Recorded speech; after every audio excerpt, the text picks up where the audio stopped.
ನಮಸ್ಕಾರ. ಆರೋಗ್ಯ ರಹಸ್ಯ ವಿಶೇಷ ಕಾರ್ಯಕ್ರಮಕ್ಕೆ ಸ್ವಾಗತ. ನಾನು ದಿವ್ಯಶ್ರೀ ದಾಸ್.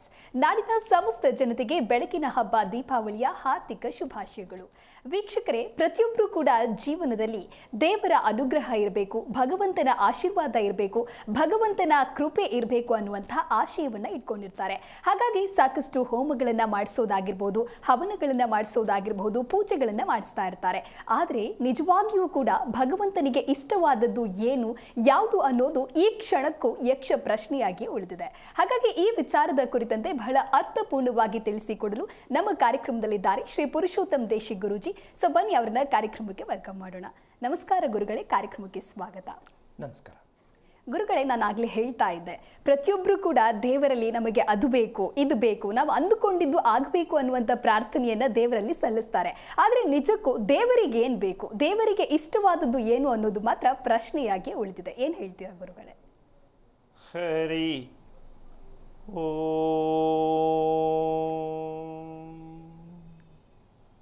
ಶ್ರೀ ಗುರುಭ್ಯೋ ನಮಃ. ಇದು ದೇವರಿಗೆ ಇಷ್ಟವಾಗುವುದು ಯಾವುದು ಅಂತಕ್ಕಂಥ ಪ್ರಶ್ನೆ ಆದಾಗ ನಮಗಿಷ್ಟವಾದದ್ದನ್ನು ಭಗವಂತ ಕೊಡ್ತಾನೆ ಅಂತ ನಾವು ಅಂದ್ಕೊಂಡಿದ್ದೀವಿ. ಭಗವಂತನಿಗೆ ಇಷ್ಟವಾದದ್ದು ಯಾವುದು ಅಂದರೆ ಹೀಗೆ ಸಾಧ್ಯ ಅನ್ನೋ ಒಂದು ಪ್ರಶ್ನೆ ಅಲ್ಲ? ಹೌದು. ಆಶ್ಚರ್ಯಕವೂ ಹೌದು, ಜೊತೆಗೆ ಇದರ ರಹಸ್ಯವೂ ಹೌದು. ಆದರೆ ಸ್ವಲ್ಪ ಯೋಚನೆ ಮಾಡಬೇಕಾದ ಪ್ರಶ್ನೆ ಅಥವಾ ಕಷ್ಟ ಯಾವುದೋ ಒಂದು ರೀತಿಯಲ್ಲಿ ಇರುತ್ತೆ ಅಂತ ಇಟ್ಕೊಳ್ಳೋಣ. ಇವತ್ತೆಲ್ಲರೂ ಪ್ರಾರಂಭಿಕವಾಗಿರ್ತಕ್ಕಂತಹ ಈ ದೀಪಾವಳಿ ಅಂತಕ್ಕಂಥದ್ದನ್ನು ತುಂಬ ಖುಷಿಯಾಗಿ ಲಕ್ಷ್ಮೀ ಪೂಜೆ ಅಂತಕ್ಕಂಥದ್ದನ್ನು ಪೂರ್ಣವಾಗಿರ್ತಕ್ಕಂಥದ್ದು ಒಂದು ವಿಶೇಷವಾಗಿ ನಾವು ಆಚರಣೆ ಮಾಡಬೇಕು ಅಂತಕ್ಕಂಥ ಅಭ್ಯಾಸಗಳು ಇದೆ ಕೂಡ. ಆದರೆ ಇದಕ್ಕೆ 3 ದಿನದ ಹಬ್ಬ ಅಂತ ಹೇಳ್ತಾರೆ. ಈ 3 ದಿನದ ಹಬ್ಬಕ್ಕೆ ಈಗ ಅರ್ಥನೇ ಆಗಿಲ್ಲ.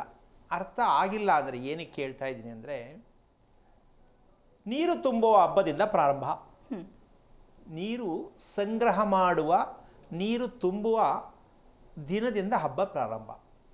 ನೀರು ಸಂಗ್ರಹ ಮಾಡೋಕ್ಕೆ ನಲ್ಲಿ ಬಿಟ್ಟರೆ ಬೇರೆ ಎಲ್ಲೂ ಇಲ್ಲ. ಸಂಗ್ರಹ ಅಂದರೆ ಸಮುದ್ರದ್ದು, ನದಿ ನೀರನ್ನ ತಂದು ಸಂಗ್ರಹ ಮಾಡ್ತಕ್ಕಂಥದ್ದು, ಬಾವಿ ನೀರು ತಂತಕ್ಕಂಥದ್ದು. ಇದು ಹಬ್ಬದ ಮೊದಲನೇ ದಿನದ ಪ್ರಾರಂಭ. ಬಾವಿನೂ ಇಲ್ಲ, ನದಿನೂ ಇಲ್ಲ, ಸಮುದ್ರನೂ ಇಲ್ಲ. ಅಲ್ಲ, ಇರೋ ಕಡೆ ಇದೆ, ನಮಗಿಲ್ಲ. ಸೊ ನೀರು ಎಲ್ಲಿಂದ ತುಂಬಬೇಕು? ಏನು ತುಂಬಬೇಕಾಗಿಲ್ಲ, ನಲ್ಲಿ ಕೆಳಗಡೆ ಮಾಡಿದ್ರೆ ಅದು ತುಂಬ್ಕೊಳತ್ತೆ.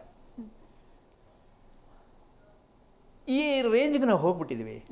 ಹಬ್ಬ ಮಾಡೋದು ಸರಿ, 3 ದಿನದ ಹಬ್ಬ ದೀಪಾವಳಿ ಅರ್ಥ ಇದೆ. ಯಾವುದೇ ಹಬ್ಬಗಳಿಗೆ ತನ್ನದೇ ಆದ ಆಚರಣೆಗಳ ಒಂದು ಸತ್ಯ ಧರ್ಮ ಇದೆ. ಆದರೆ ನಾವು ಯಾವುದೇ ಹಬ್ಬ ಪ್ರಕೃತಿದತ್ತವಾಗಿ ನಡೀತಕ್ಕಂತಹ ಸಂಕ್ರಾಂತಿ ಹಬ್ಬ ಅನ್ನೋದನ್ನು ಒಂದು ಬಿಟ್ಟರೆ ಇನ್ನು ಮಿಕ್ಕದ್ದೆಲ್ಲ ನಮ್ಮ ಅನುಕೂಲಕ್ಕೆ ತಕ್ಕಂತೆ ನಾವು ಮಾಡ್ಕೊಂಡು ಹೋಗ್ತಾ ಇದ್ದೀವಿ. ಆದರೆ ಪ್ರತಿಯೊಂದು ಕೂಡ ಪ್ರಕೃತಿಗನುಸಾರವಾಗಿರ್ತಕ್ಕಂಥದ್ದೇ ಪ್ರತಿ ಹಬ್ಬಗಳು ನಮಗೆ ತುಂಬ ಹತ್ತಿರವಾದಂಥ ಸಂದೇಶ ಕೊಡ್ತಕ್ಕಂಥ ಹಬ್ಬಗಳಾಗಿದೆ. ಆದರೆ ನಾವು ಆ ಹಬ್ಬಗಳ ಒಂದು ಸಂದೇಶವನ್ನು ನಾವು ಪಡ್ಕೊಳ್ಳೋಕ್ಕೂ ಆಗಿಲ್ಲ, ಅರ್ಥ ಮಾಡ್ಕೊಳ್ಳೋಕ್ಕೂ ಆಗಿಲ್ಲ. ಹೆಸರಿದೆ, ಹೇಳ್ತಾ ಇದ್ವಿ, ಯುಗಾದಿ ಬಂತು, ಸಂಕ್ರಾಂತಿ ಬಂತು, ಶಿವರಾತ್ರಿ ಬಂತು ಅಂತ. ಅದಕ್ಕನುಸಾರವಾಗಿ ಅವ್ರವ್ರು ವೈಯಕ್ತಿಕವಾಗಿ ಮಾಡ್ಕೊಳ್ತಾರೆ. ಆದರೆ ಇವತ್ತು ನಾವು ತಿಳ್ಕೊಳ್ಬೇಕಾಗಿರ್ತಕ್ಕಂಥದ್ದು, ಹಬ್ಬಗಳಲ್ಲಿ ನಾವು ಯಾವುದೇ ಅರ್ಥವನ್ನು ತಿಳಿದೇ ಆಚರಣೆ ಮಾಡೋದ್ರಿಂದ ನಮಗೇನು ಅರ್ಥ ಆಗಲ್ಲ. ಮಧ್ಯದಿಂದ ಮಾಡ್ಕೊಂಡು ಬಂದಿದ್ದೀವಿ, ಅದು ಮಾಡ್ತಾ ಇದ್ದೀವಿ. ಸೊ ಹಾಗಿದ್ದ ಮೇಲೆ ನೀವೇನಾಗಿದ್ದೀರಾ ಅಂತ ಕೇಳಿದ್ರೆ ಉತ್ತರ ಇಲ್ಲ. ಮಾಡ್ಕೊಂಡು ಬಂದಿದ್ದೀರಾ, ದೊಡ್ಡವರು ಮಾಡಿದ್ದಾರೆ, ನೀವು ಮಾಡ್ತಾ ಇದ್ದೀರಾ. ಇದರಿಂದ ನಿಮಗೆ ಸಂದೇಶ ಏನು ಅಂದರೆ ಗೊತ್ತಿಲ್ಲ. ದೊಡ್ಡವರು ಹೇಳಿದ್ರು ನಾವು ಮಾಡ್ತಾ ಇದ್ದೀವಿ. ಜೀವನ ಕೂಡ ಹಾಗೆ. ಈ ರಹಸ್ಯಕ್ಕೆ ಕಾರಣಕರ್ತನಾಗಿರ್ತಕ್ಕಂತಹ ಶ್ರೀಮನ್ನಾರಾಯಣನ ಪಾದ ಕಮಲಗಳಿಗೆ ಕೋಟಿ ಕೋಟಿ ನಮನಗಳ ಅರ್ಪಣೆಯನ್ನು ಮಾಡಿ, ಭಗವಂತನ ಇಷ್ಟವಾದ ತುಂಬ ವಿಶೇಷವಾಗಿರ್ತಕ್ಕಂಥ ಪ್ರಿಯವಾದ ಒಂದು ರಹಸ್ಯ ಯಾವುದು ಅಂದರೆ, 106 ವರ್ಷ ಮನುಷ್ಯ ಬದುಕಲೇಬೇಕು ಅನ್ನೋದೇ ಭಗವಂತನ ಇಷ್ಟ. 106 ವರ್ಷ ಮೇಲ್ಪಟ್ಟು 150ವರೆಗೂ ಅವಕಾಶ ಇದೆ. ಇದು ಭಗವಂತನ ಪ್ರೇರಣೆ ಏನು ಅಂದರೆ, 106 ವರ್ಷ ಬಾಳಿ ಬಾ ಅಂತ ಹೇಳಿ ಭಗವಂತ ಈ ಪ್ರಪಂಚಕ್ಕೆ ತಳ್ಳಲ್ಪಟ್ಟಿರುವುದು. ಆದರೆ ನಾವು ಸ್ವಲ್ಪ ಯೋಚನೆ ಮಾಡಬೇಕು, ಎಷ್ಟು ವರ್ಷ ಬದುಕ್ತಾ ಇದ್ದೀವಿ ಅಂತ. ಇದು ಭಗವಂತನಿಗೆ ಇಷ್ಟ ಆಗತ್ತೆ ಅಂತ ಇಲ್ಲ ಅಂತ್ಯಮ್ಮ. ಕಾರಣ ರಚನೆಕಾರ ಭಗವಂತನೇ. ಹೌದಾ? ಭಗವಂತನಿಲ್ಲದೆ ನಾವು ಏನೂ ಇಲ್ಲ, ಅದಕ್ಕೆ ಭಗವಂತನೇ ನಾವು ಮಾಡ್ತಾ ಇದ್ದೀವಿ. ಆದರೆ ಭಗವಂತನ ಕೋರಿಕೆ ಏನು, ಭಗವಂತನ ಬೇಡಿಕೆ ಏನು, ಭಗವಂತನಿಗಾಗೂ ನಾವೇನು ಕೊಡಬೇಕು ಅಂದರೆ, ನಮ್ಮ ದೇಹದಲ್ಲಿ ಭಗವಂತನ ವಾಸಸ್ಥಾನ ಇದೆ. ಆ ಕಾರಣದಿಂದಾಗಿ ನಮ್ಮ ದೇಹದಲ್ಲಿರುವ ಭಗವಂತನಿಗೆ ನಾವು ಏನನ್ನು ಮಾಡ್ತಾ ಇದ್ದೀವಿ ಅಂತ ಅರ್ಥ ಆಗಿಲ್ವಲ್ಲ ಅನ್ನೋದೇ ನಮಗೊಂದು ದೊಡ್ಡ ಕೊರತೆ ಆಗಿರ್ತಕ್ಕಂಥ ವಿಷಯ. ನಾವು ಬೇರೆ ಮಾಡಿಬಿಟ್ಟಿದ್ದೀವಿ. ನಾನೊಬ್ಬ ಮಾಮೂಲಿ ಮನುಷ್ಯ, ಯಾರು ಮಾತಾಡೋಕೆ ಕೇಳಮ್ಮ, ಹೌದು ಕಾಮನ್ ಮ್ಯಾನ್, ನಾನು ಏನು ಮಾಡೋಕ್ಕಾಗತ್ತೆ, ಎಲ್ಲ ಭಗವಂತಂದು. ಅಂದರೆ ಇದೇ ದೊಡ್ಡ ಒಂದು ದುರ್ದೈವದ ಸಂಗತಿ, ದೌರ್ಬಲ್ಯದ ಸಂಗತಿ ನಮ್ಮ ದೇಶದಲ್ಲಿ. ನಾನೊಬ್ಬ ಮನುಷ್ಯ, ನೋ, ಅದೇ ಸುಳ್ಳಾಗಿರೋದು. ಅದನ್ನೇ ನಾವು ಸುಳ್ಳು ಮಾಡಿ ಅನುಭವಿಸ್ತಾ ಇರೋದು.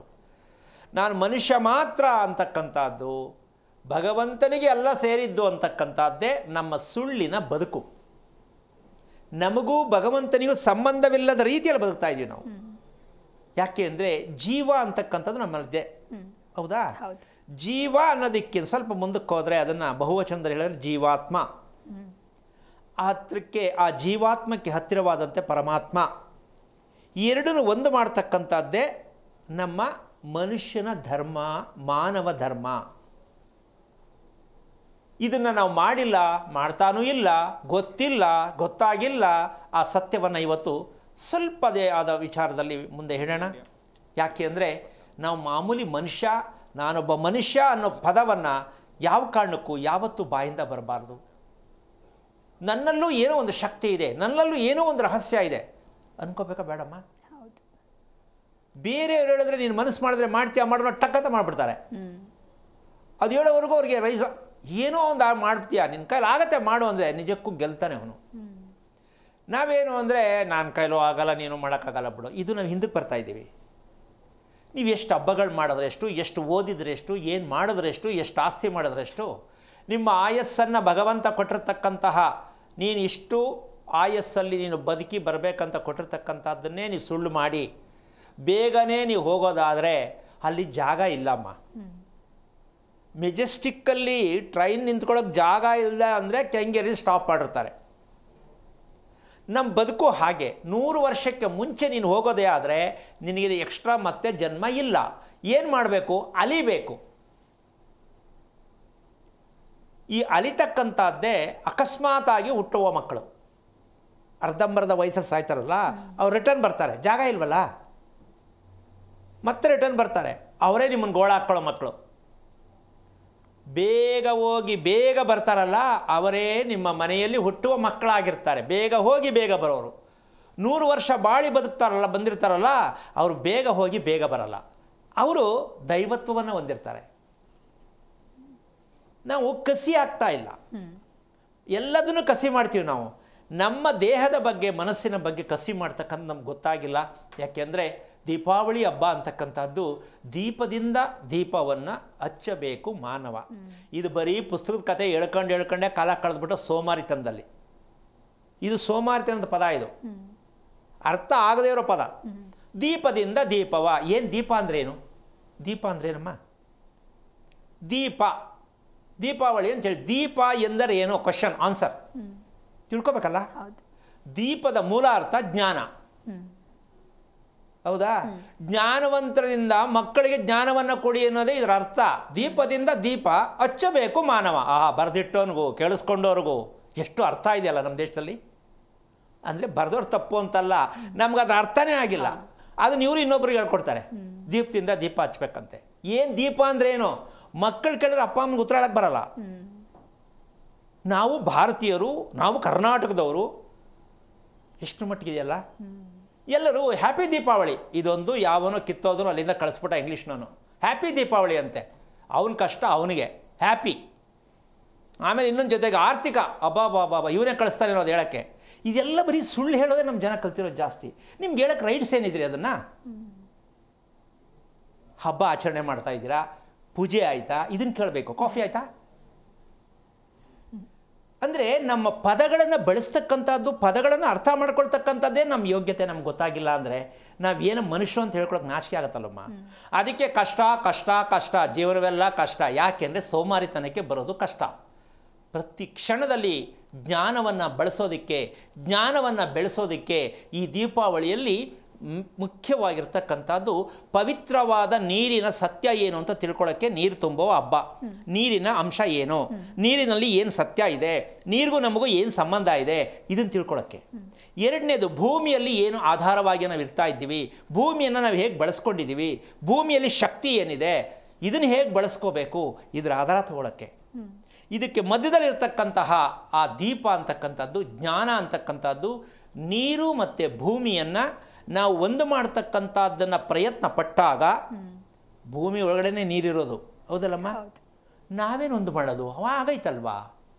ಹಾಗಂತ ನಿಮ್ಮ ಮನೆಯಲ್ಲೆಲ್ಲ ನೀರಿರಲ್ಲ, ಯಾವುದೋ ಒಂದು ಕಡೆನೇ ಬೋರ್ ಸಿಕ್ಕೋದು ಅಲ್ಲಮ್ಮ. ಇದೆಲ್ಲ ಅರ್ಥ ಏನಪ್ಪ ಅಂದರೆ ನಮ್ಮಲ್ಲಿ ಜ್ಞಾನಾರ್ಜನೆ ಆಗಬೇಕು. ಅವಾಗವಾಗ ಶಾನಿ ಹಿಡಿಸ್ತಾ ಇರಬೇಕು ನಮ್ಮ ಮೆದುಳಿಗೆ. ನಾವು ಶಾನಿ ಹಿಡಿಸೋ ವ್ಯವಸ್ಥೆಗೆ ಹೋಗಲ್ಲ, ಏನು ಫಿಕ್ಸ್ ಆಗಾಯ್ತೋ ಅದನ್ನೇ ಬಳಸ್ಕೊಂಡು ಹೋಗ್ತಾ ಇರೋದೆ.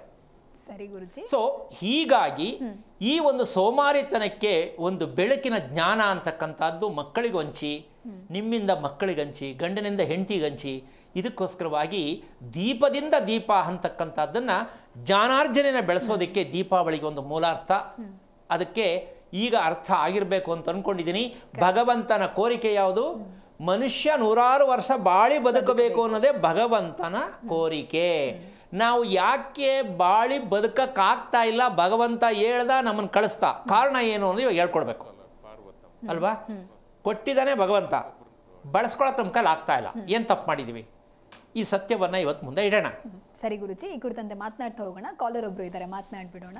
ಸೌಜನ್ಯ ಅಂತ ಹೇಳಿ ಕರೆ ಮಾಡಿದ್ದಾರೆ. ನಮಸ್ಕಾರ ಸೌಜನ್ಯ. ನಮಸ್ತೆ ಮೇಡಮ್. ಎಲ್ಲಿಂದ ಕರೆ ಮಾಡ್ತಾ ಇದ್ದೀರಾ? ನಾವು ಪಿರಿಯಾಪಟ್ಟಣದಿಂದ. ಓಕೆ, ಗುರುಜಿ ಇದ್ದಾರೆ, ಮಾತನಾಡಿ. ಯಾರ ಬಗ್ಗೆ ಕೇಳಬೇಕಾಗಿತ್ತು? ಹಲೋ, ನಮಸ್ತೆ ಗುರುಜಿ. ನಾರಾಯಣ, ಹೇಳಮ್ಮ. ಅದು ನಮ್ಮ ಅಕ್ಕನ ಪಾಪು ತೀರೋಗ್ಬಿಟ್ಟಿತ್ತು. ಏನಮ್ಮ? ನಮ್ಮ ಅಕ್ಕನ ಪಾಪು ತೀರೋಗ್ಬಿಡ್ತು. ಈಗ 1 ವರ್ಷದ ಮೇಲೆ 3 ತಿಂಗಳಾಗಿತ್ತು ಪಾಪುಗೆ. 1 ವರ್ಷ 3 ತಿಂಗಳು. ಅದ್ವಿನ್ ಅಂತ ಹೆಸರಿಟ್ಟಿದ್ರು. ಕರ್ಕಾಟಕ ರಾಶಿ, ಪುಷ್ಯ ನಕ್ಷತ್ರ ಇತ್ತು ಒಂದು. ಓಕೆ. ಅದೇ ಏನು ಆಗಿತ್ತು ಅಂತ ನಮ್ಗೆ ಸರಿಯಾಗಿ ಗೊತ್ತಾಗ್ಲಿಲ್ಲ. ಏನಾದ್ರೂ ತೊಂದ್ರೆ ಇತ್ತಾ ಅಂತ ಕೇಳಕ್ ಮಾಡಿದ್ವಿ. ನೀನ್ ಮದ್ವೆ ಆಯ್ತಾ ನಿಂದು? ನನ್ ಮದ್ವೆ ಆಗಿ ನಂದು ಪಾಪು ಐತೆ ಇವಾಗ 1 ತಿಂಗಳು ಪಾಪು. ನಿನ್ ಮಗು ನಕ್ಷತ್ರ ಯಾವುದು?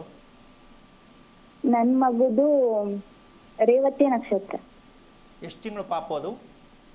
1 ತಿಂಗಳು ಪಾಪು ನನ್ ಪಾಪು. ನಮ್ಮ ಅಕ್ಕನ ಪಾಪು ಈಗ ಡೆತ್ ಆಗ್ಬಿಡ್ತು. ಓಕೆ, ಇರ್ಲಿ, ಹೇಳ್ತೀನಿ. ಫಸ್ಟು ಏನಪ್ಪಾ ಅಂದ್ರೆ, ಏನು ಓದಿದ್ಯಮ್ಮ ನೀನು? ಏನು ಓದಿದ್ಯಾ ಅಂದೆ? ನಾನು PUC ಓದಿದ್ದೀನಿ, ನಮ್ಮ ಅಕ್ಕ ಡಿಗ್ರಿ ಓದಿದ್ದಾಳೆ. ಓಕೆ, ಇರ್ಲಿ. ನೀನು ಮಗು 1 ತಿಂಗಳ ಮಗು ನೋಡಿದ್ಯಲ್ಲ ನಿನ್ನ ಮಗು, ಅದು ಕಾಲನ್ನು ಮಲಗಿರ್ಬೇಕಾದ್ರೆ ಕಾಲು ಸ್ವಲ್ಪ ಒಂದು ರೀತಿ ಬೆಂಡ್ ಥರ ಮಾಡ್ಕೊಂಡಿರ್ತಕ್ಕಂಥದ್ದು, ಒಂದು ಕಾಲು ಸ್ಟ್ರೈಟ್ ಆಗಿರ್ತಕ್ಕಂಥದ್ದು ಗಮನಿಸಿದ್ಯಾ? ಇಲ್ಲ ಇಲ್ಲ, ನಾನು ಗಮನಿಸಿಲ್ಲ. ಸ್ವಲ್ಪ ಗಮನಿಸು. ಯಾಕೆ ಅಂದರೆ ನಿನಗೆ ಅರ್ಥ ಆಗಬೇಕು. ಯಾಕೆಂದರೆ ನಿನ್ನ ಪ್ರಶ್ನೆಗೆ ಉತ್ತರ ಏನಕ್ಕೆ ನಿನ್ನ ಕೇಳಿದೆ ಅಂದರೆ, ಪುಷ್ಯ ನಕ್ಷತ್ರದ ನಿಮ್ಮ ಅಕ್ಕನ ಮಗು, ರೇವತಿ ನಕ್ಷತ್ರದ ನಿನ್ನ ಮಗು. ಈ ಮಗು ಹುಟ್ಟತಕ್ಕಂಥದ್ದು ನಕ್ಷತ್ರಕ್ಕೆ ಪೂರ್ಣವಾಗಿ ಸತ್ಯವನ್ನು ತಿಳ್ಕೊಳ್ಳಿ ಅಂತ ಮಗು ಆ ನಕ್ಷತ್ರದಲ್ಲಿ ಬರುತ್ತೆ. ನಾವು ತಗೋತೀವಿ, ಅದು ಬರುತ್ತೆ, ಎರಡೂ ಆಗ್ತಾ ಇದೆ, ಹೌದಾ? ಹೌದು. ಪುಷ್ಯ ನಕ್ಷತ್ರಕ್ಕೆ ಮಗು ಬರ್ತಕ್ಕಂತಹ ಒಂದು ವಿಚಾರ ಏನಪ್ಪ ಅಂದರೆ, ಹಿರಿಯರಿಗೋಸ್ಕರವಾಗಿ ಹಿರಿಯರ ಆಶೀರ್ವಾದವನ್ನು ಪಡೆಯದೇ ಇರುವ ಕಾರಣಕ್ಕಾಗಿ ಪುಷ್ಯ ನಕ್ಷತ್ರದ ಮಗು ಅಬಾಷನ್ಗಳಾಗೋದು, ಹುಟ್ಟಿದ ತಕ್ಷಣ ಸಾಯೋದು, ಅಥವಾ ಸತ್ತುಟ್ಟೋದು, ಅಥವಾ ಬೆಳೀತಾ ಬೆಳೀತಾ ಸಾಯೋದು ಪುಷ್ಯ ನಕ್ಷತ್ರದ ಸತ್ಯ. ಅರ್ಥ ಆಯ್ತಾ? ಹಿರಿಯರಿಗೆ ಮಾಡಬೇಕಾದ ಕ್ರಿಯೆಗಳನ್ನು ಮಾಡದೇ ಇರುವ ವಂಶನೇ ನಿಮ್ಮ ಅಕ್ಕನ ಒಂದು ಮಗು ಹೋಗಿರ್ತಕ್ಕಂಥದ್ದಕ್ಕೆ ಉತ್ತರ ಏನಂದರೆ, ಪುಷ್ಯ ನಕ್ಷತ್ರ ಹಿರಿಯರಿಗೋಸ್ಕರವಾಗಿ ನೀವು ಏನನ್ನೂ ಮಾಡಿಲ್ಲ, ಮಾಡ್ತಾ ಇಲ್ಲ. ನಂಬರ್ 1. ಈಗ ನಿನ್ನ ವಿಷಯಕ್ಕೆ ಬಂದರೆ ತಿಳ್ಕೊಬೇಕಷ್ಟೇ, ಬೇಜಾರು ಮಾಡ್ಕೋಬೇಡ. ರೇವತಿ ನಕ್ಷತ್ರದ ಮಗು ಏನಕ್ಕೆ ಬರುತ್ತೆ ಅಂದರೆ, ಮೂಳೆ ಗಟ್ಟಿತನವಾಗಿರಲ್ಲ, ಒಂಥರ ಮಗುನ ಮೈ ಮುಟ್ಟು ನೋಡು, ಹತ್ತಿ ಥರ ಇದೆ ಮೈ, ಗಟ್ಟಿ ಇರಲ್ಲ. ಕಾರಣ ಇದು ದೈವಕ್ಕೆ ಮೋಸ ಮಾಡಿರ್ತಕ್ಕಂಥದ್ದು, ಧರ್ಮಕ್ಕೆ ಆಧಾರವಿಲ್ಲದ್ದು. ಅಂದರೆ ಯಾವಾಗಲೋ ದೀಪ ಹಚ್ಚೋದು, ಯಾವಾಗಲೋ ಸ್ನಾನ ಮಾಡೋದು, ಯಾವಾಗಲೋ ಮಲ್ಕೊಳ್ಳೋದು, ಯಾವಾಗಲೋ ಹೇಳೋದು. ಈ ಒಂದು ಪೂರ್ಣ ಸತ್ಯದಲ್ಲಿ ರೇವತಿ ನಕ್ಷತ್ರದ ಮಗು ಬರುತ್ತೆ. ಧರ್ಮಕ್ಕೆ ವಿರೋಧವಾಗಿರ್ತಕ್ಕಂಥ ನಡ್ಕೊಂಡು ಬಂದಂತಹ ಗಂಡ ಹೆಂಡತಿಯಲ್ಲಿ ಗಂಡ ಒಂಥರ ಊಟ, ಹೆಂಡತಿ ಒಂದು ಸಲ ಊಟ, ಗಂಡ ಒಂದು ಸಲ ಮಲ್ಕೊಳ್ಳೋದು, ಹೆಂಡತಿ ಒಂದು ಸಲ ಮಲ್ಕೊಳ್ಳೋದು, ಈ ಅಭ್ಯಾಸ ಇರ್ತಕ್ಕಂಥ ಅದ್ರ ಹೊಟ್ಟೆಲಿ ಹುಟ್ಟುತ್ತೆ ರೇವತಿ ನಕ್ಷತ್ರ. ಅಮ್ಮ ಅರ್ಥ ಆಯ್ತಾ? ಮಕ್ಕಳು ಹುಟ್ಟಿದ್ರೆ ನಕ್ಷತ್ರ ಸತ್ಯ ತಿಳ್ಕೊಳ್ಳಿ ಅಂದರೆ ನಾವು ಅಪ್ರಾಣೆ ಜಗ್ಗೇ ಇಲ್ಲ. ಭಾರತ ದೇಶದ ಇತಿಹಾಸದಲ್ಲಿ ಒಂದು ಮಗುವಿನ ನಕ್ಷತ್ರದಲ್ಲಿ ತಂದೆ ತಾಯಿ ಮಾಡಿರ್ತಕ್ಕಂಥ ಕರ್ಮಗಳು, ಪಾಪಗಳು, ಎಷ್ಟೆಷ್ಟು ಸೋಮಾರಿತನವನ್ನು ಅನುಭವಿಸಿದ್ದಾರೆ, ಎಷ್ಟು ಹಿಂಸೆಯನ್ನು ಪಟ್ಟು ಸಂಸಾರ ನಡೆಸಿದ್ದಾರೆ, ಎಷ್ಟು ಹಿಂಸೆಯಿಂದ ದಾಂಪತ್ಯವನ್ನು ಹಾಳು ಮಾಡಿಕೊಂಡಿದ್ದಾರೆ. ನಿದ್ದೆಯಲ್ಲೂ ನೆಮ್ಮದಿ ಇಲ್ಲ, ಊಟದಲ್ಲೂ ನೆಮ್ಮದಿ ಇಲ್ಲ, ಮಾತಾಡೋದ್ರಲ್ಲೂ ನೆಮ್ಮದಿ ಇಲ್ಲ. ಯಾವ ಪುರುಷಾರ್ಥಕ್ಕೆ ಮದುವೆಗಳು ಮಾಡ್ಕೋಬೇಕು ಅಂತಕ್ಕಂಥ ಸತ್ಯವನ್ನು, ನಿಮ್ಮ ದುರ್ವಿಧಿ, ನಿಮ್ಮ ದೌರ್ಬಲ್ಯ, ನಿಮ್ಮ ಸೋಮಾರಿತನ, ನಿಮ್ಮ ಬೇಜವಾಬ್ದಾರಿ, ಈ ಸತ್ಯವನ್ನು ತಿಳಿಸೋದಕ್ಕೆ ಮಗು ನಿಮಗೆ ಭಗವಂತ ಕಳಿಸೋ ಮೆಸೇಜ್. ಆದರೂ ನಾವು ಅಳ್ಳಾಡಲ್ಲ, ನಾವು ಮಂಡಿಗಳು. ಕೋರ್ಟಿಂದ ಕಳಿಸಿದ್ರೆ ಎದುರ್ಕೊಳ್ಳಲ್ಲ, ನೋಡೇ ಬಿಡೋಣ ಅನ್ನೋಂಥ ಜನ ನಾವು. ಇನ್ನು ಭಗವಂತನ ಎದುರ್ತೀವ ನಾವು. ಈ ಸತ್ಯ ಎಲ್ರಿಗೂ ಅರ್ಥ ಆಗಬೇಕು.